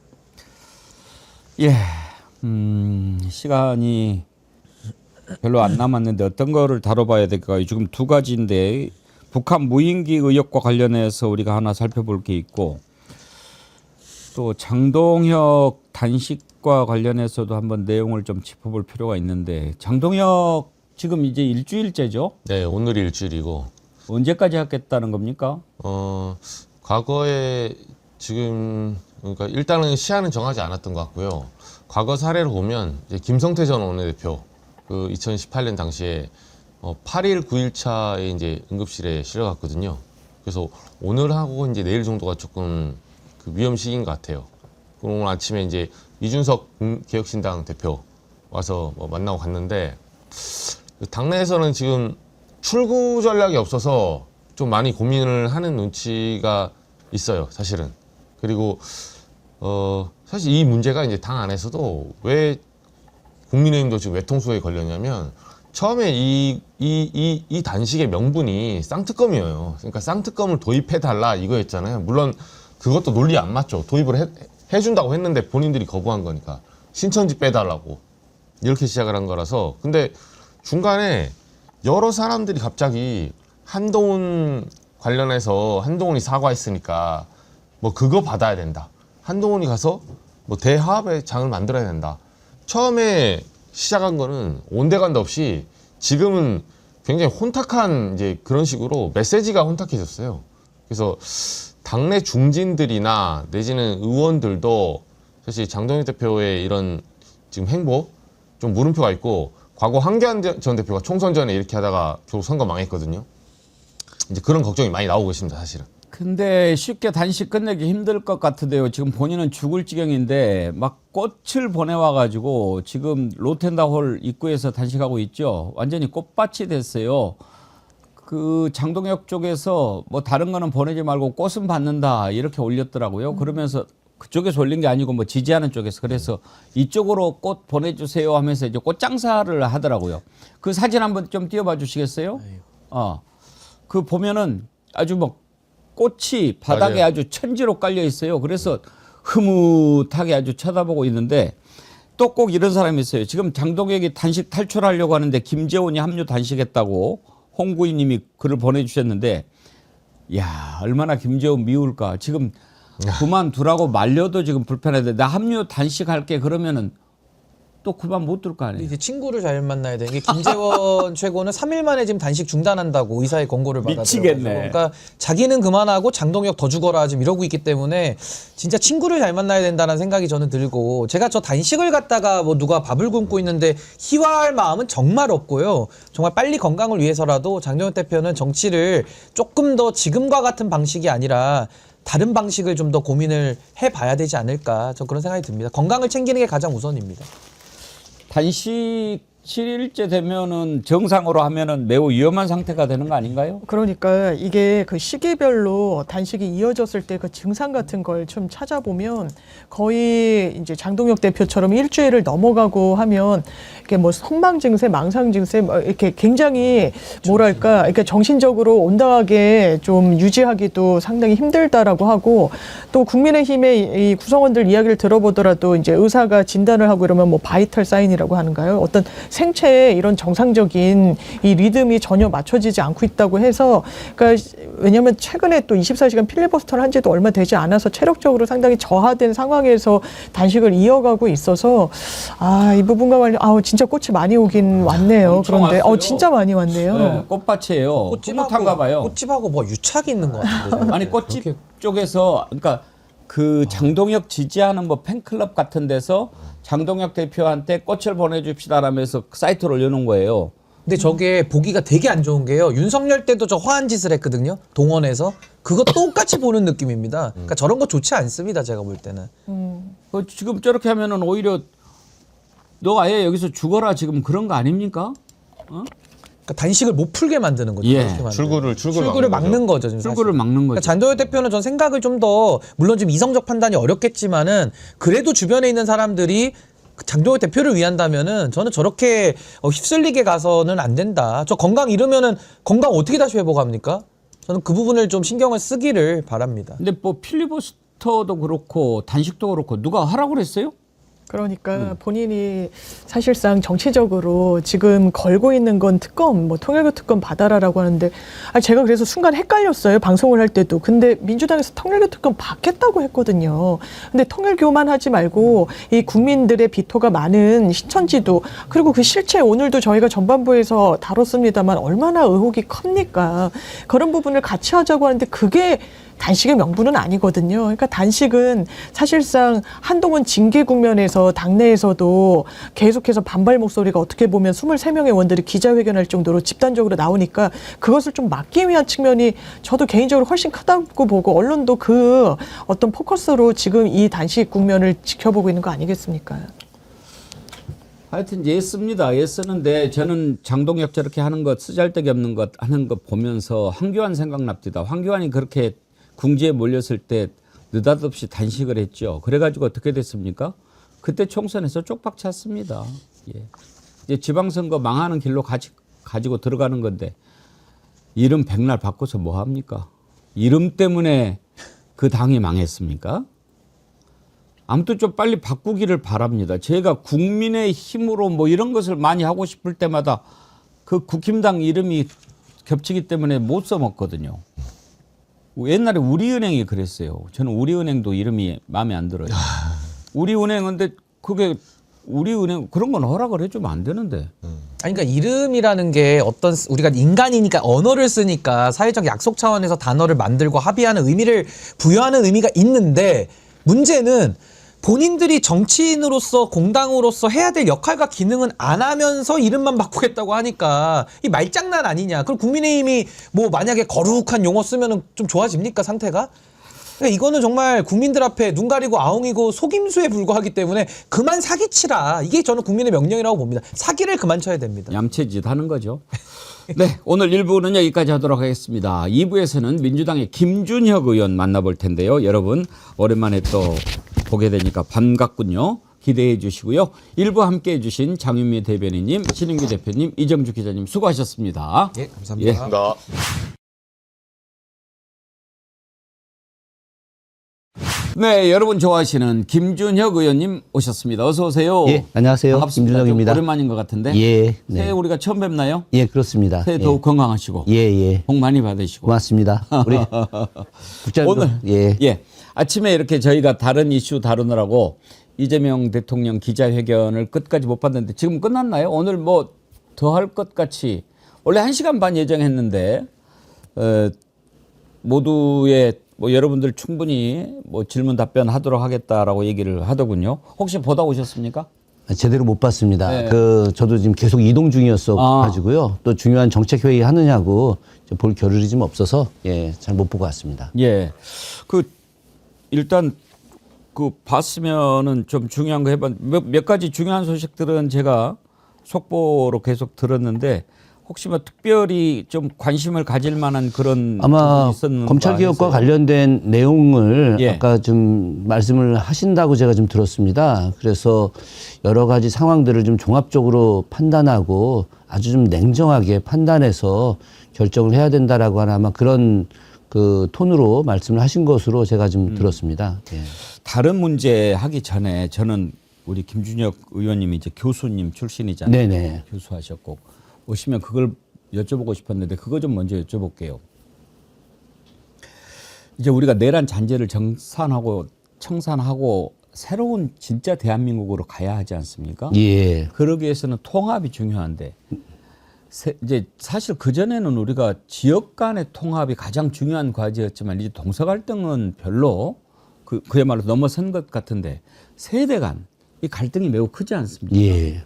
특히 이제 젊은 친구들이 그 잘못된 극우 유튜버들에 빠져들고 거기에서 무비판적으로 정보를 흡수하면서 극우화 경향을 보이는 경향이 있는데 아까 이제 오시기 전에 저희가 일부에서 서부지법에 난입했던 애들을 막 영웅시하면서 서부 항쟁으로 막 기념을 하기도 하는가 하면은 또 전북대성은 김민석 총리한테 왜 혈세로 노동신문 사다가 국민들한테 배포하느냐 말도 안 되는 그 정보를 입수해가지고 그게 사실인 양 이렇게 기억을 하고 있고 그래서 왜 이렇게 젊은 친구들이 잘못된 정보를 무비판적으로 받아들이고 이렇게 가는가 이 부분을 빨리 좀 해야 되는데 교육자 출신으로서 이 부분의 원인을 어떻게 진단하십니까? 참 어렵고 힘든 질문입니다. 한국 사회의 이제 근본적인 문제에 대한 이야기부터 좀 풀어야 될 내용인데, 1차적으로 간단하게 먼저 좀 말씀을 드리자면, 지금 중고등학교 과정, 우리 청소년기에 어떤 민주주의 교육이 좀 부재하다. 또, 기본적으로 우리가 갖고 있는 전통 의식들, 그것이 공동체거든요. 뭐 잘 아시겠지만, 우리 옛날 향약에 보면 환난상율, 어려움에 처했을 때 서로 돕는다. 이런 내용들이 늘 우리 역사 속에서 오랫동안 몸에 배워오고 그런 전통적 가치와 교훈들을 교육에서 많이 풀어냈었거든요. 그런데 입시 위주의 교육이 더 커져 나가다 보니까 그런 어떤 민주주의라든가 예의, 헌신, 공동체 이런 교육들이 사라지게 된 거예요. 이제 이게 가장 큰 것이고 특히나 최근에 이 20대, 30대가 이제 극우화되는 과정들이 참 그 출발점들이 바로 대학 입시와 관련된 내용들이 더 큽니다. 특히나 이제 그 우리 이대남이라고 불리는 남학생들, 이 남녀공학에서 그 남학생들이 여학생들에 비해서 성적이 좀 떨어져요. 예. 그런데 이제 어떤 오해들을 하고 있냐면 바로 노무현 정부 시기부터 시작해서 문재인 정부에 이르기까지 진보 정권이 들어섰을 때 남녀공학을 확대시키고 그 과정에서 여성들을 더 우대하다 보니까 남학생들이 성적이 떨어지고 우리는 이 세상에서 우리의 삶은 포기다. 뭐 이런 식의 잘못된 생각들이 퍼져나가게 되는 거죠. 잘못된 정보와 잘못된 생각들이 퍼져나가다 보니까 자연스럽게 이들의 탈출구가 극우화 형태로 가게 되는 겁니다. 근데 이런 부분들이 결국은 이제 입시라고 하는 대한민국이 갖고 있는 매우 특별한 상황들로부터 시작이 되는 것들이거든요. 그런 측면에서 교육에 대한 근본을 다시 돌아가게 만들고 저는 최근에 헌법교육을 그 중고등학교 과정에서 해야 된다 강하게 지금 이야기하고 있고요. 중요한데요. 예, 이를 지금 입법화하려고 좀 준비도 하고 있습니다. 헌법이 갖고 있는 가치를 공부하는 것들 이것이 바로 저는 민주주의 교육의 가장 기본이 된다고 생각을 하고 있고요. 최근에 이제 한국 법학교수회와 이 문제를 집중적으로 좀 논의하고 있습니다. 우리 김 의원님은 이제 교수 출신이시고 또 이제 교육위원회, 운영위원회 지금 상임위원이시잖아요. 예. 오늘은 이렇게 다른 그 국내의 정치 현안보다도 제가 좀 오시면 여쭤보고 싶었던 거 위주로 좀 여쭤보고 싶습니다. 젊은 친구들이 이렇게 무비판적으로 받아들이는 그 이유를 잘 설명을 해 주셨는데 가르치는 자들도 잘못되어 있는 게 많잖아요. 맞습니다. 예. 예를 들면 저는 이제 김영석 독립기념관장 같은 자. 네네. 아무리 윤석열한테 빌붙어 가지고 어떤 감투를 썼다고 해도 독립기념관 아닙니까? 맞습니다. 예. 독립기념관의 관장으로 가는 자가 일본을 찬양하고 우리 역사를 왜곡하고 그런 짓을 한다는 게 그건 말이 됩니까? 있을 수 없는 일이죠. 기본적으로 그 김영석 독립기념관장이 독립기념관장으로 이제 임명됐을 때 했던 발언들 굉장히 충격적이지 않습니까? 친일파로 지정된 사람들. 근데 이 사람들이 너무 억울한 면이 있다. 그래서 이들을 바로잡겠다. 이게 첫 일성이었습니다. 예. 아니, 지금까지 열심히 독립운동을 했는데 자료가 부족해서 독립운동가 서훈을 못 받은 분들을 더 발굴하고 찾아서 이들을 독립운동자로 서훈시키겠다. 이게 독립기념관장이 해야 할 말인데 거꾸로 친일파로 된 사람들이 억울하게 친일파로 됐다. 그래서 이들을 친일파에서 벗어나게 해주겠다. 이런 말도 안 되는 이야기를 꺼내는 거죠. 실제로 이 사람의 가장 잘못된 생각은 뭐냐. 일제강점기에 굉장히 많은 철도를 만들었습니다. 왜 철도를 만들었느냐. 바로 우리나라에 있는 곡물들을 일본으로 보내기 위해서 그런 겁니다. 약탈하기 위해서 그런 거예요. 가장 대표적인 철도 이런 겁니다. 뭐 장항선, 바로 군산 일대에 있는 그 유명한 그 벌판, 거기에 있는 평야지대, 우리 흔히 이야기하는 김제평야라고 부르는 그 평야에서 나오는 쌀들을 군산항으로 보내서 일본으로 보내기 위해서 장항선을 만드는 겁니다. 수인선, 수여선은 여주 이천 일대에 있는 그 엄청난 농산물을 수원으로 보내고 다시 수원에서 인천으로 보내서 인천에서 배 타고 가게 만드는 거예요. 이렇게 우리의 자원들을 약탈해 가기 위해서 만들었던 이 도로망, 철도, 그리고 항만시설 이런 것들을 일본이 우리 민족을 잘 살게 하기 위해서 만든 것이다라고 하는 해괴한 논리를 이야기하는 겁니다. 그렇기 때문에 우리가 일본한테 빼앗긴 것이 아니라 우리가 이득을 얻기 위해서 수출한 거다. 뭐가 잘못이냐. 일본이 뭘 잘못했느냐. 이런 논리로 김영석은 이야기하는 겁니다. 아무리 그래도 그런 자가 그러면은 그냥 학계에서 나는 이런 소리는 한번사 해야지 했는데 하면은 몰라도 독립기념관장을 맡은다는 게 말이 됩니까? 근데 그거 하나 날리는 게 이렇게 힘듭니까? 그러니까 이제 뭐 이렇게 말씀드리면 어떻게 생각할지 모르겠지만 그 우리 민주정에 있는 분들이 참 착한 거예요. 그래요. 예, 저들 보십시오. 예전에 막 가차없이 막 날려버리고 그러지 않습니까? 그러나 우리가 그 절차를 진행하고 또 그 사람이 보장된 임기 이런 것들을 다 이렇게 존중해주는 과정에서 이렇게 잘못된 사람 하나 임기를 단축시키는데도 이거 어려운 겁니다. 아니 사람이 양심이 있어야지.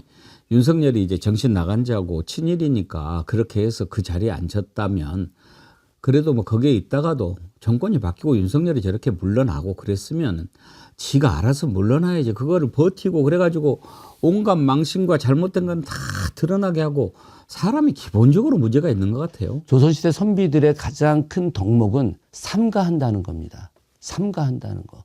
그래서 옛날 선비들은 부모님이 상을 당했다. 그러면 아무리 중요한 관직에 있다 하더라도 3년간 그 관직을 내려놓고 고향에 와서 심효살이를 하는 거 아니겠습니까? 뭐 이것도 삼가하는 거지만 바로 자기가 모시던 분이 잘못됐다. 그러면 그 자리를 내려놓고 자기가 평범한 일상으로 돌아가는 것, 이것도 삼가하는 것인데 그렇죠. 자기가 이게 바로 기본입니다. 예. 특히나 윤석열 전 대통령은 단순하게 임기를 끝내서 나간 것이 아니라 내란을 일으켰던 내란 우두머리입니다. 내란 수괴예요. 국가를 전복시키려고 한 사람입니다. 그럼 이 사람 밑에 있었던 뉴라이트 세력들은 최소한의 양심을 가지고 나와야 되는데 그런 양심이 기본적으로 존재하는 사람들이 아니에요.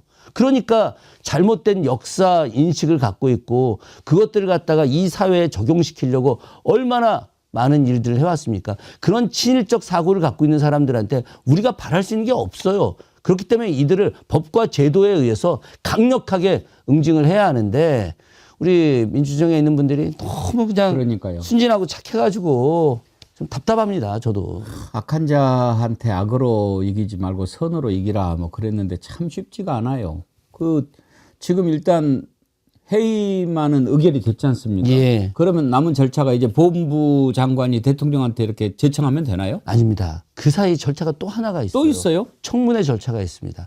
반드시 거쳐야 됩니다. 이 사회에서 네. 해임 의결을 했다 하더라도 김영석 관장을 놓고 여러 전문가들이 이제 이런 청문회를 통해서 당신이 어떻게 잘못했는지 이 절차를 한번 거쳐야 되는데 이 절차가 2월 말쯤이나 돼야 이루어집니다.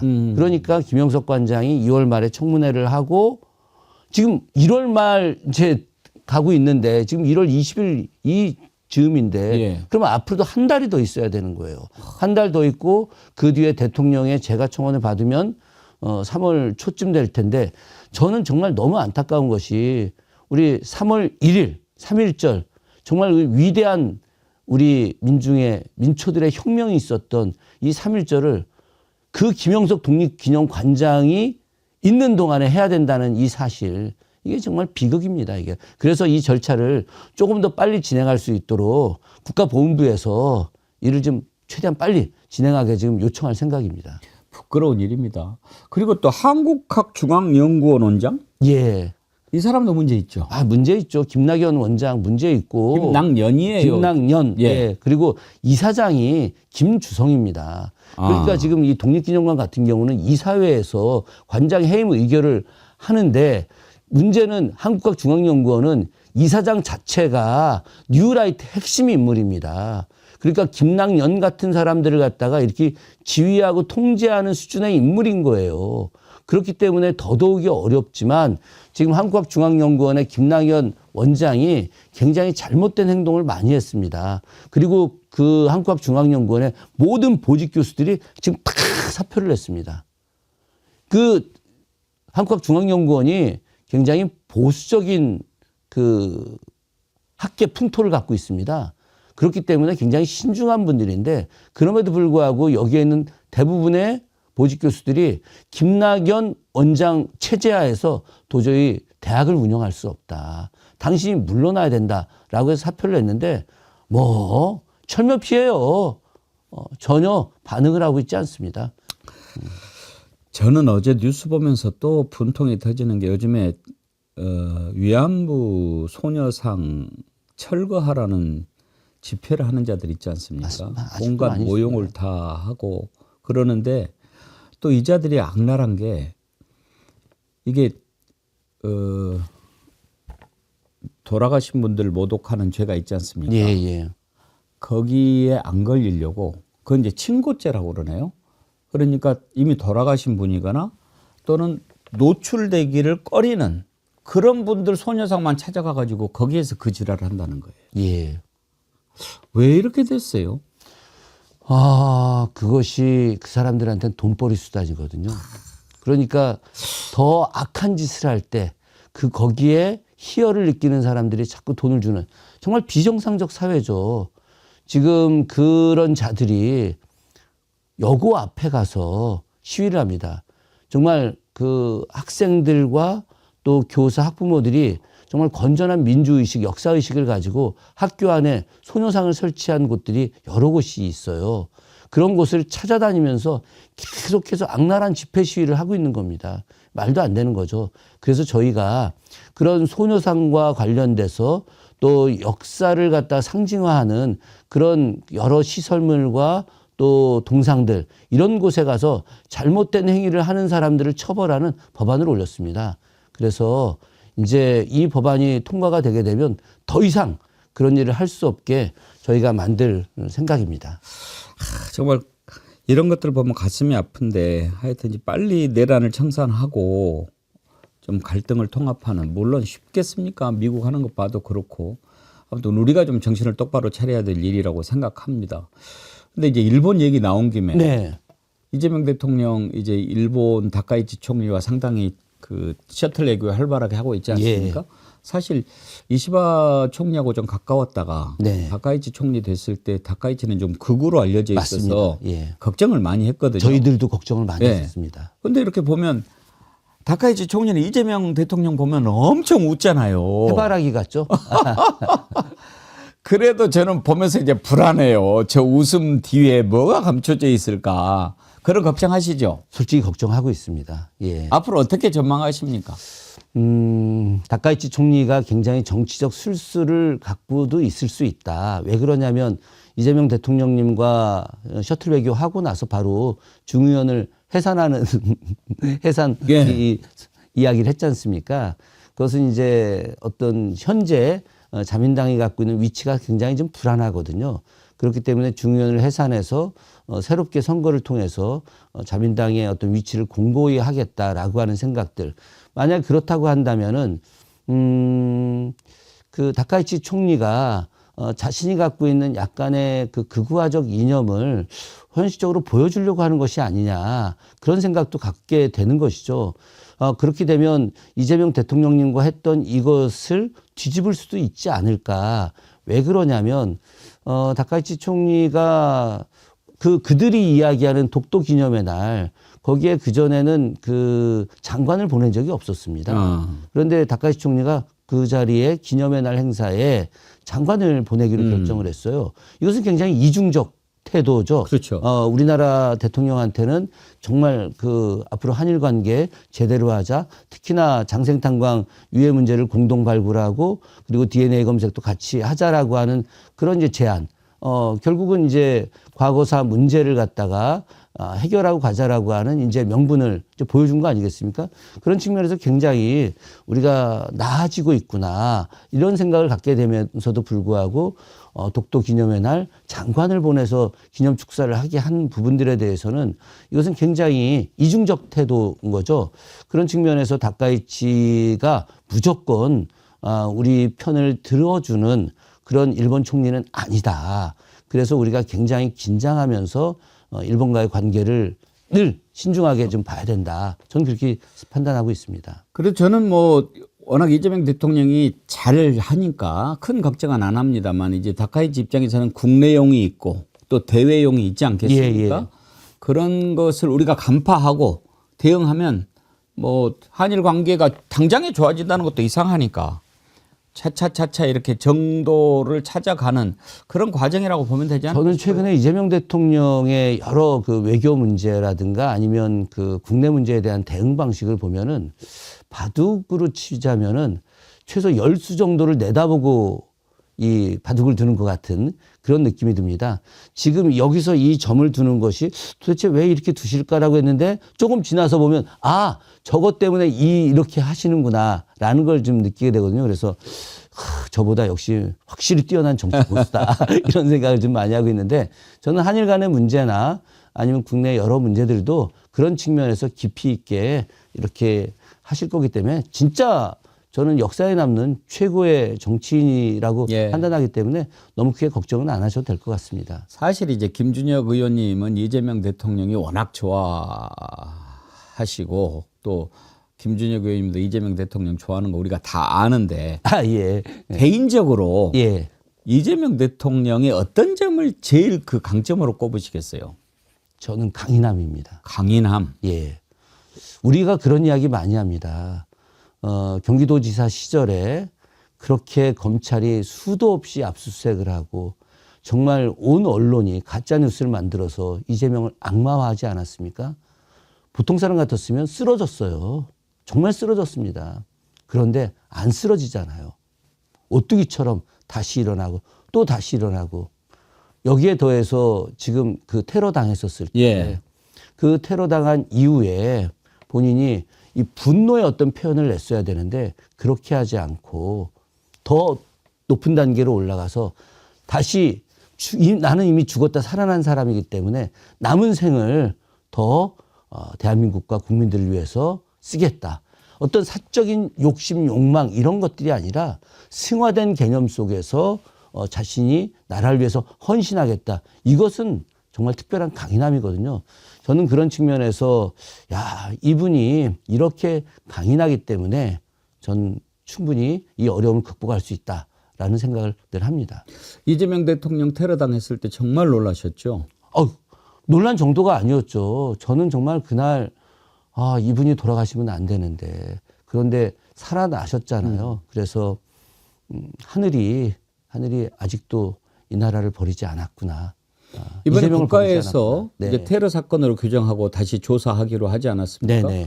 지금 돌이켜보면 그때 당시에 이해가 안 되는 게 한두 가지가 아니에요. 그럼요. 그 현장을 갖다 바로 물 청소했다. 네. 그것을 어떻게 이해할 수 있겠습니까? 일반 잡범들의 사건도 그 현장을 보존하는 것이 너무 당연한 일이었죠. 그런데 물 청소를 해서 흔적을 싹 지워버렸다. 그것도 공권력에 의해서. 전 이게 도저히 있을 수 없는 일이고 그리고 당시에 김진성이라고 하는 테러범에 대해서 제대로 조사하지 않았습니다. 당시 그 아산에 있는 부동산부터 시작해서 그 사람이 주고받았던 연락들 그리고 당시에 그 사람을 태워서 그 현장에 데려다 준 사람에 대한 조사 그 사람이 당시에 국민의힘과 관련된 사람이었다라고 하는 여러 목격자들의 증언이 있었음에도 불구하고 그런 부분에 대해서 일체 조사하지 않은 것들 이것은 저는 거대한 국가 공권력이 뒤에서 배후 조종한 것이다. 그렇지 않고서는 이 일이 이렇게 진행될 수 없다. 그래서 마땅히 이것과 관련해서 아주 센 재조사를 해야 된다. 그런데 이 재조사를 하겠다는 걸 가지고 국민의힘이 이것이 무슨 뭐 정략적이다 어쩌다 막 이렇게 이야기하는데 말도 안 되는 거죠. 장동혁 대표가 테러 당했다 하더라도 우리는 마땅하게 제대로 된 조사할 겁니다. 이것을 갖다 정치적 비방으로 만들지 않기를 진심으로 바랍니다. 최은순이 내연남 김충식이라고 있지 않습니까? 예, 그렇습니다. 그 김충식 수첩에 보면 아산 배방면 부동산 이렇게 써져 있어요. 맞습니다. 예. 그런데 그런 것이 하나도 밝혀지지 않고 넘어가 버렸는데 제가 김충식 인터뷰하면서 물어봤어요. 이 사람 누구냐? 그랬더니 완전히 먼 산 쳐다보면서 왜 썼는지 모르겠다고 그렇게 둘러대요. 아니 자기 수첩에 아산 배방면 부동산 이걸 도대체 왜 쓰겠습니까? 그러니까요. 그 노상원이 한 얘기가 똑같죠. 예. 차범근 왜 이름이 있냐 그랬더니 손흥민 축구 보다가 차범근 생각나서 썼다고 그러는데 그걸 누가 믿겠습니까? 말도 안 되죠. 실제로 체육계에서 차범근 우리 감독님에 대한 그 국민의힘 보수 진영에 대한 비판이 굉장히 많았습니다. 이분이 굉장히 민주적이고 특히나 이재명 대통령님에 대한 각별한 애정을 갖고 있었던 것 같더라고요. 그러다 보니까 차범근이라고 하는 이 상징적 인물을 제거하는 것이 저들의 입장에서는 매우 유용한 것이었죠. 어쨌든 뭐 이 얘기까지 더 길게 나갈 수는 없지만 그러나 김충식 등 여러 세력들이 저는 이재명 대통령님의 테러에 관여돼 있다라고 하는 생각을 하고 있습니다. 차범근 감독이 무슨 죄입니까? 정말 그 젊은 나이에 독일에 가서 그 고생하면서 우리나라 최고의 축구 선수로 남아있는 우리의 자랑이고 자부심인데 다시 돌아와서요. 이번에 이제 일본 가서 조세이 탄광 합의한 거. 네. 이거는 정말 큰 의미가 있는데 많은 국민들이 사실 잘 몰라요. 조세이 탄광. 예. 그 의미를 오늘 오신 김에 좀 설명을 해 주시면 좋겠습니다. 조세이 탄광은 일본에서 가장 양질의 탄광으로 손꼽히는 데입니다. 예. 조세이 탄광에서 나오는 석탄이 태평양 전쟁 시기에 일본의 군인대에 엄청난 도움을 줬죠. 근데 그 탄광이 바닷속에 있어요? 바닷속에 있는 겁니다. 해저에 있는 거죠. 바닷속에 있기 때문에 붕괴 위험이 많고 예. 또 이 직사각으로 내려가기 때문에 내려갔다 올라왔다 굉장히 힘듭니다. 군함도도 해저 탄광입니다. 예. 그래서 탄광을 내려갈 때 온몸을 묶습니다. 너무 급경사여가지고 이 조세희 탄광도 온몸을 묶고 내려가야 될 정도로 힘든 겁니다. 그렇기 때문에 일본인들이 이 탄광에 가서 일을 안 하려고 해요. 그래서 1940년대부터 시작해가지고 일본이 태평양 전쟁을 일으키면서 물자가 필요하니까 우리 조선인들을 강제로 동원시켜서 이곳에다가 일을 하게 만든 겁니다. 그렇기 때문에 이것은 바로 일본의 강제 동원 역사에 아주 산 현실이 되는 거죠. 산 증인이 되는 곳입니다, 이곳이. 그런데 여기에서 1942년 2월 3일 날 이 갱도가 붕괴가 되면서 우리 강제 동원된 우리 조선인들이 136분이 돌아가셨습니다. 저는 이분들의 유해를 발굴해야 되는데 당시 일본 그 당시 조세희 탄광 이제 사장이 이 갱도를 그냥 무조건 막아버리게 했어요. 예. 그래서 이분들이 수영쳐서 살아서 나오려고 해도 갱도를 막아서 다 숨을 대서 돌아가신 거죠. 일본인들도 한 40여 분 정도가 있었습니다. 그래서 저희가 이제 한일 양국 간의 이제 시민단체에서 조세희 탄광과 관련된 수몰 사고 이 진상 규명도 첫 번째 밝혀야 되는 거고 진상을 밝혀야 되고 두 번째로 유해를 발굴해야 되고 또 유해 발굴을 해서 DNA 분석을 통해서 이분들이 도대체 어떤 분이었는지를 확인해서 가족들 품으로 돌려주고 그리고 마지막으로 배상도 해야 된다. 이렇게 해서 계속 일관되게 이야기를 했었고요. 제가 작년 1월 달에 예. 장생탄광 진상규명과 유해 발굴 또 한일 양국 간에 공동으로 이것을 협조해야 된다라고 하는 국회 결의안을 올렸습니다. 그래서 작년에도 여러 차례 장생탄광을 지금 대구 경북 일대 시민들과 같이 다녀왔고 갔다 왔던 내용을 이제 대통령께도 말씀을 좀 드렸었습니다. 그거를 이제 지금이라도 이렇게 좀 지금도 바닷속에 지금 수장돼 있는 거 아닙니까? 그렇죠. 바닷속에 183분이 수장돼 있고 예. 예, 작년 8월 25일에 우리 한국 잠수부들이 들어가서 예. 4분의 유구를 발굴했습니다. 근데 이제 이렇게 두개골 한 구하고 뼈 이제 3구를 발굴했는데 이분들 아직 DNA 분석을 좀 못하고 있어요. 근데 이번에 한일 양국 정상이 DNA 분석을 이제 함께 하기로 했고 DNA 분석은 그 유골 DNA 분석도 중요하지만 관련된 가족들 DNA도 다 분석을 해야 됩니다. 그래야지 이분들이 누구의 가족이었는지 어떤 분이었는지 명단은 다 있거든요. 예, 그래서 이것을 이제 하기로 한 것이 저는 단순하게 조세희 탄광의 진상규명과 어떤 유해 발굴 이것뿐만이 아니라 이걸 기반으로 해서 한일 양국이 갖고 있었던 과거사 문제를 해결하고 특히나 일본이 강제동원의 과정 속에서 우리한테 한 번도 사과를 한 적이 없었습니다. 단 한 번도. 이들은 강제동원의 현장 군함도를 2015년에 세계유산 등재시키고 그리고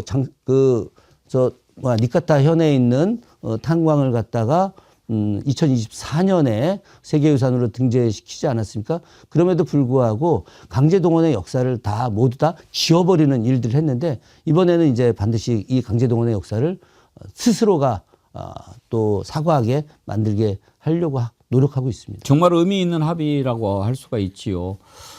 1년 전에 그러니까 2024년 12월에 리영희 선생 그 기리는 상이 있거든요. 네네네. 그걸 박정훈 대령이 수상을 했는데 제가 이제 축하하러 갔었거든요. 네네. 그때 특별상을 바로 이 조세희 탄광 네. 그 수몰 사고 진상 규명을 해왔던 모임이 있어요. 네, 대구 경북에 있고요. 예. 그 모임에 특별상을 줬어요. 최봉태 변호사님, 조덕호 영남대 명예교수님, 그리고 그 지역에 있는 많은 시민들이 한 200여 분 정도가 계속 활동을 하고 있고요.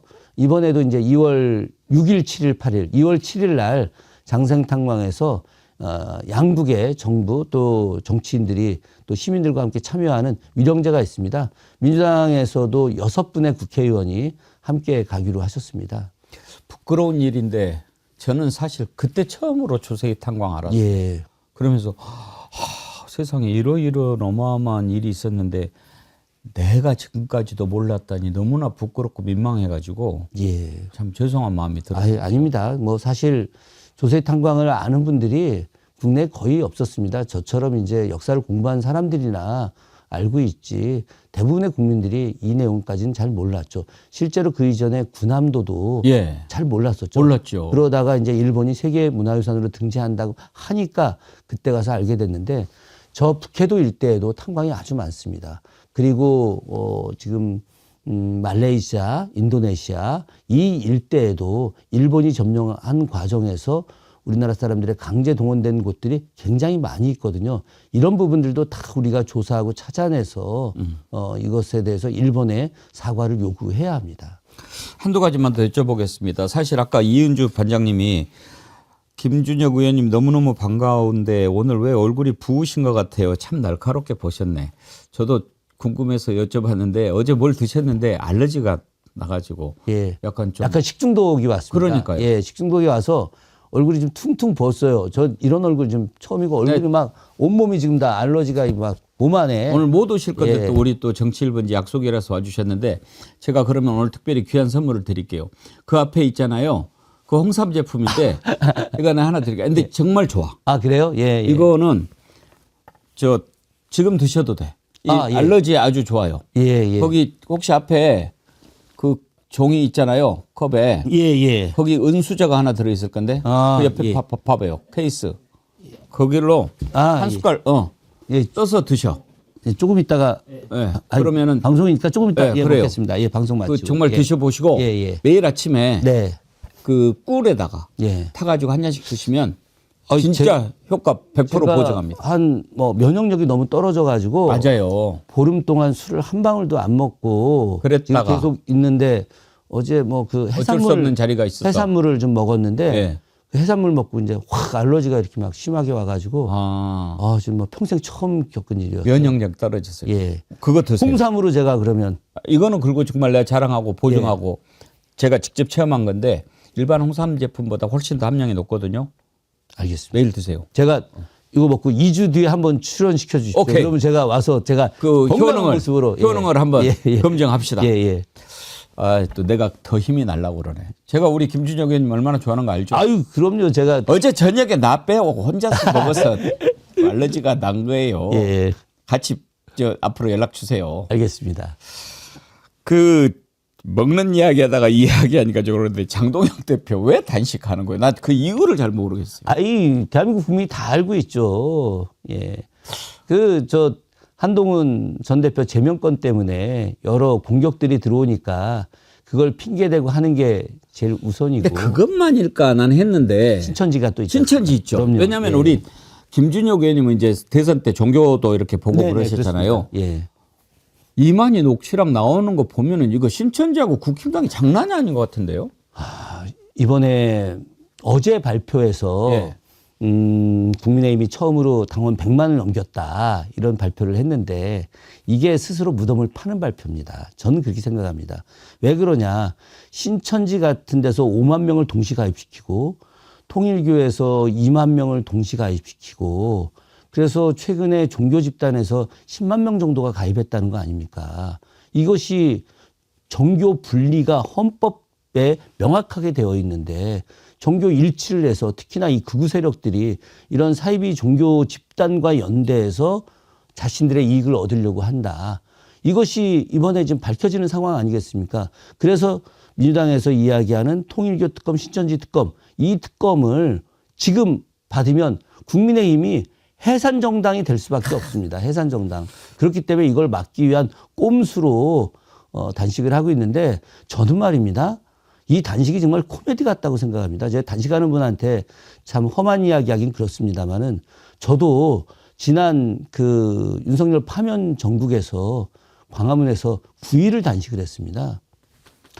저희는 천막 하나 치고 있는데 밤에 석유가 떨어져 가지고 예, 그 전기 모다가 못 돌아가서 저희 단식하는 5명이 다 막 감기가 심하게 걸려가지고 그때 진짜 있었죠. 힘드셨잖아요. 그런데 로텐도홀에서 따뜻하게 그런 단식이 무슨 진정성이 있다고 국민들이 그 단식을 제대로 받아들이겠습니까? 꽃 온 거 봤어요?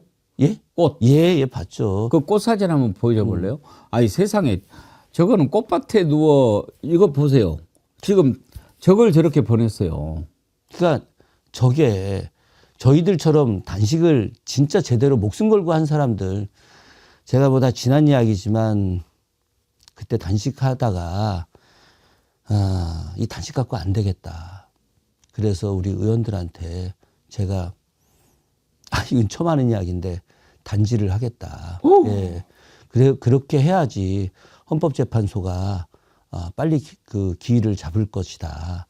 그랬는데 이제 그때 의원님들하고 뭐 많은 제 주변에 있는 사람들이 그것만큼은 하지 말자. 그래서 제가 하지 않았었는데 저희는 정말 그때 단식할 때 결기를 가지고 이것이 아니면 정말 나라가 운명이 어찌 될지 모른다. 정말 목숨을 건 단식들을 했는데 지금 저 꽃밭에서 저게 단식이고 주머니에 손 넣고 얼마나 저게 무례한 겁니까?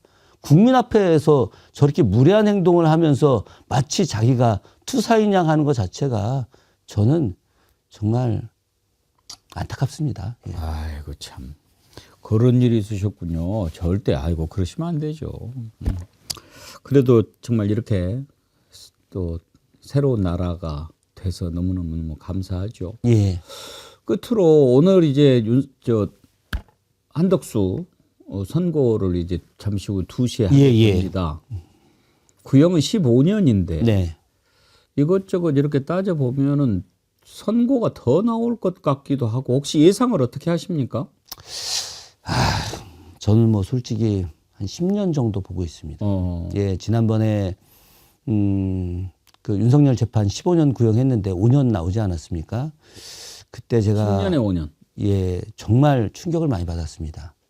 그래서 왜 이렇게 낮게 선고를 할까? 물론 이제 여러 가지 내용들이 있을 수 있고 사법부의 판단도 존중합니다만은 저는 이번엔 한 10년 정도로 그 선고를 해서 15년의 구형보다 높거나 아니면 15년을 선고하지는 않을 가능성도 매우 높다.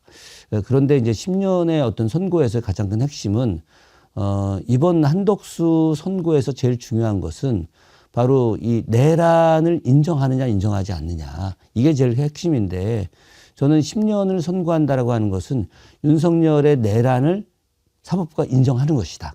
그렇기 때문에 한덕수가 내란 그 방조죄 그리고 실제로 내란 수괴 윤석열과 협조죄 이것이 대부분 인정되는 것이고 그럼 자연스럽게 윤석열의 그 판결 이제 사형 그 선고의 판결에서 저는 사형 선고가 나올 것이다.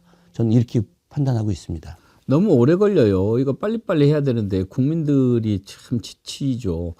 그 영모죄 조선시대 같은 경우에는 바로바로 그냥 삼족을 멸하지 않습니까? 네. 그때도 물론 이제 죄상을 밝히는 과정은 있었겠지만 대체로 영모를 일으킨 뒤로부터 얼마 정도 안에 처리가 됩니까? 영모가 밝혀지게 되면 그 당일부터 이제 그 우리가 추안이라고 해서 이제 추조가 형조를 말합니다. 형조에서 이제 직접 신문을 하죠. 관련자들 다 불러 모아갖고 신문을 하는데, 임금이 직접 친구가는 신문이 있고, 아니면 이제 형조 판서가 신문하는 신문이 있습니다. 그것이 이제 우리 역사 기록에 추안 급구안이라고 자세하게 태조 때부터 시작해서 마지막까지 전체 신문 내용이 다 기록되어 있습니다. 어마어마한 양이죠.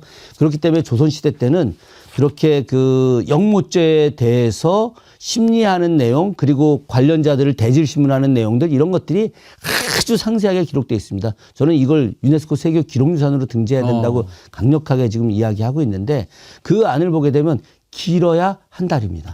예. 한 달 안에 대부분의 사건들이 다 종결됩니다. 왜냐하면 너무 명확하니까 다 데리고 와서 대질신문하고 그 영모죄에 대해서 또 이 사람들도 다 그대로 다 실토하고 그렇기 때문에 한 달 안에 사형 판결 낼 사람 사형 판결, 유배 보낼 사람 유배 보내고 그리고 사형은 겨울철에만 집행하거든요. 그렇기 때문에 사형 판결을 내리고 바로 직결하지 않는 경우 사약을 내려서 직결할 사람은 직결시키고 대기시켰다가 사형시키고 이런 내용들이 다 한 달 안에 다 끝납니다. 겨울에만 집행합니까? 네, 그렇습니다. 여름에는 부패하니까. 아니 그런 거보다 이 농사 짓는 기관들이 있지 않습니까? 그렇기 때문에 우리가 이제 사람을 죽이는 것도 하늘에 대한 도리는 아니죠. 그렇기 때문에 농사 짓는 과정에서 하늘의 도리를 지키기 위한 옛사람들의 생각들이 있는 겁니다. 그렇기 때문에 이제 그 비농사철 기간 안에 이제 이런 사형 집행을 이제 하는 거죠. 옛날 분들이 참 그러고 보면 자연에 순응하고 하늘의 도리를 쫓고 어떤 인간에 대한 존중 같은 것들이 다 있죠. 그래서 사약을 내릴 때 뭐 보면 막 어마어마하게 고통받고 죽고 사약 먹고 바로 죽고 전혀 그렇지 않습니다. 사약은 이제 먹고서 따뜻한 방 안에 들어가서 있어야지 이렇게 열기가 올라와서 돌아가시게 되는 것이고요. 우리가 이제 능지처참한다고 했을 때 살아있는 사람은 죽이지 않습니다. 그렇게 다 이미 사약을 받아서 죽은 시신에 대해서 이제 상징적 능지처형을 하는 거죠. 예, 그 조선시대의 어떤 이런 형법이라든가 이런 걸 보게 되면 사람에 대한 존중 의식이 굉장히 강한데 또 때로는 좀 무섭기도 합니다. 무섭기는 하지만 우리가 상상했던 막 그런 잔혹한 이런 건 아니었군요. 그렇죠. 그거는 이제 뭐 옛날에 사육신 사형 집행할 때 그때 뭐 살갗을 벗겨갖고 인두로 지지고 이런 거는 매우 특별한 사건이에요. 왜냐하면 이건 임금을 직접 죽이려고 했던 이제 역모죄에 해당됐던 내용이고 나머지는 그렇게 잔인한 경우들이 많지 않습니다. 궁금해서 그러는데 조선시대에 걸쳐서 그러면 역모가 전부 몇 차례나 있었고 몇 차례나 처형이 됐고 그런 것도 혹시 있습니까? 통계는 있는데 제가 그것까지는 정확히 기억하지 못합니다. 다음에 오실 때 한번 좀 알려주세요. 그건 뭐 어렵지 않을 것 같습니다. 왜냐하면 그 시기마다 있었던 역모 사건이 큰 사건들이 자주 있었죠. 역모 사건이 실제로 모든 왕대 다 있었죠. 그러니까요. 예, 모든 왕대. 하다못해 정조 때도 그 성군도 죽이러 자객들이 궁궐로 들어오지 않았겠습니까? 그 겨우 임금이 소리 지르고 막 도망가는 사례들도 있었으니까. 왕권이 허약하면 더 달라들었을 거고. 그럼요. 알겠습니다. 우리 김준혁 의원님 만나면 시간 가는 줄을 몰라요. 제가 오늘 저 알러지만 아니었으면 좋은 얼굴로 더 즐겁게 했을 텐데 우리 저 시청자분들한테도 굉장히 송구합니다. 제가 드리는 선물 드시고 면역력 강화해서 이 다음에 더 씩씩하고 힘찬 모습으로 뵙기를 원합니다. 네, 그렇게 하겠습니다. 오늘 말씀 감사합니다. 고맙습니다. 수원정의 김준혁 의원님 만나봤습니다.